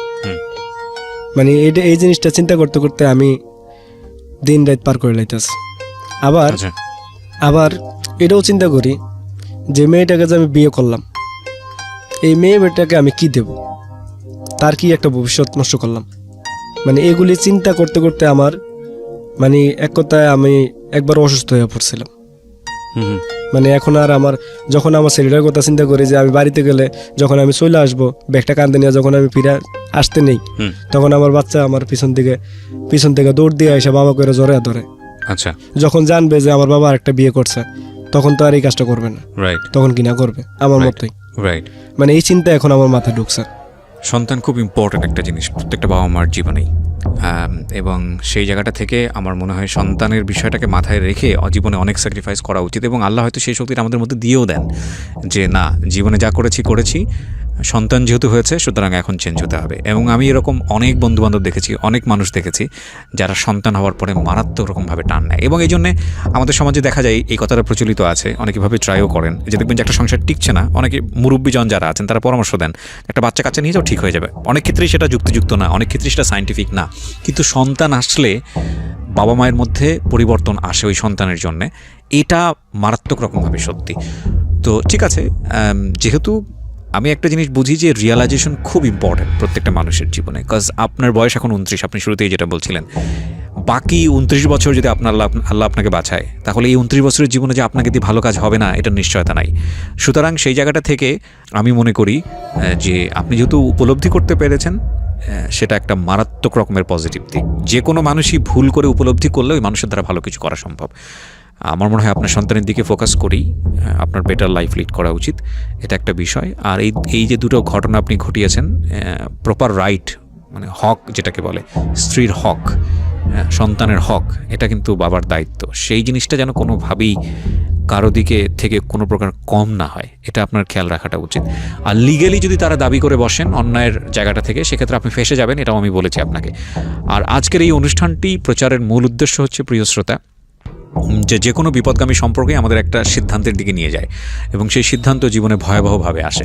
কারণ গড পেনাল্টি একটা মারাত্মক জিনিস, এবং সেই পেনাল্টির কাছাকাছি আসলে কোনো লিগ্যাল পেনাল্টি বলেন বা রাষ্ট্রীয় বা আইনগত বা সমাজগত বা কমিউনিটিগত পেনাল্টি, সেগুলো কিছুই না আসলে। এই জন্যই আল্লাহ আমাদের মধ্যে বিবেক দিয়েছেন। তবে এটা ঠিক যে আমরা অন্যের ভুল থেকে শিখবো, এটাও ঠিক। পাশাপাশি এটাও ঠিক যে আমরা কোনো মানুষই ধোয়া তুলসীর পাতা না, সবার জীবনেই কম বেশি ভুল আছে। সুতরাং আমরা যেন ক্ষমা করতে শিখি, কারণ ক্ষমা একটা মহত্তম গুণ। একটা মানুষ ভুল করে সে যদি রিয়েলাইজেশন জায়গাটা থেকে রিটার্ন আসে, এবং তাকে যদি আমরা সেই অনারটুকু দেই, এবং তাকে যদি আমরা সেই রেসপেক্টটুকু করি, তাহলে ওই মানুষটার দ্বারা অনেক ভালো কিছু সম্ভব। আর একটা মানুষকে যদি আমি একটা ভুলের কারণে কালার করে ফেলি এবং সারাটা জীবন যদি তাকে ওইটা নিয়ে খোটা দেই, তাকে যদি আমি ভালো কাজ করার সুযোগ না দিই, তাহলে ওই মানুষটা কিন্তু ভয়ানকভাবে একটা সময় যদি নিজের মধ্যে রিয়ালাইজ করে যে না, আমার প্রয়োজনীয়তা ফুরিয়ে গেছে এবং আমাকে দ্বারা আর কোনো ভালো কাজের কেউ এক্সপেক্টও করে না, তাহলে এই মানুষটা কিন্তু ভয়ানকভাবে আপনার জীবনে ফিরে আসতে পারে। সুতরাং তাকে স্পেস দেওয়া উচিত। এবং একটা কথা আছে, আমি কোট অ্যান্ড কোট বলতে পারছি না, আমাদের ধর্মে ওই জিনিসটা আছে, সেটা হলো যে সংসার জীবনের ক্ষেত্রে এটা বলা হয় যে কোনো মানুষের যদি তুমি জানো যে এই অপরাধটা আছে, মানে হাজব্যান্ড যদি জানে ওয়াইফের এই অপরাধটা আছে, বা ওয়াইফ যদি জানে হাজব্যান্ডের এই অপরাধটা আছে, জানার পরে সে কোনো ডিসিশন নিতেই পারে, তাকে সে রাইটটা দেওয়া হয়েছে যে তুমি আদৌ তার সাথে সংসার করবা কি করবা না, সেটার কিছু ফরম্যাট আছে আমাদের রিলিজিয়নে, সেটা একটা আলাদা বিষয়। কিন্তু তুমি জানার পরে তুমি যদি ক্ষমা করে দিয়ে থাকো, বা তোমার যদি মনে হয় যে এই জিনিসটা নিয়ে তুমি সংসার করবা, তাহলে এই জিনিসটা খোটা তুমি বারবার তাকে দিও না, এবং এটা স্ট্রিক্টলি নিষেধ করা আছে।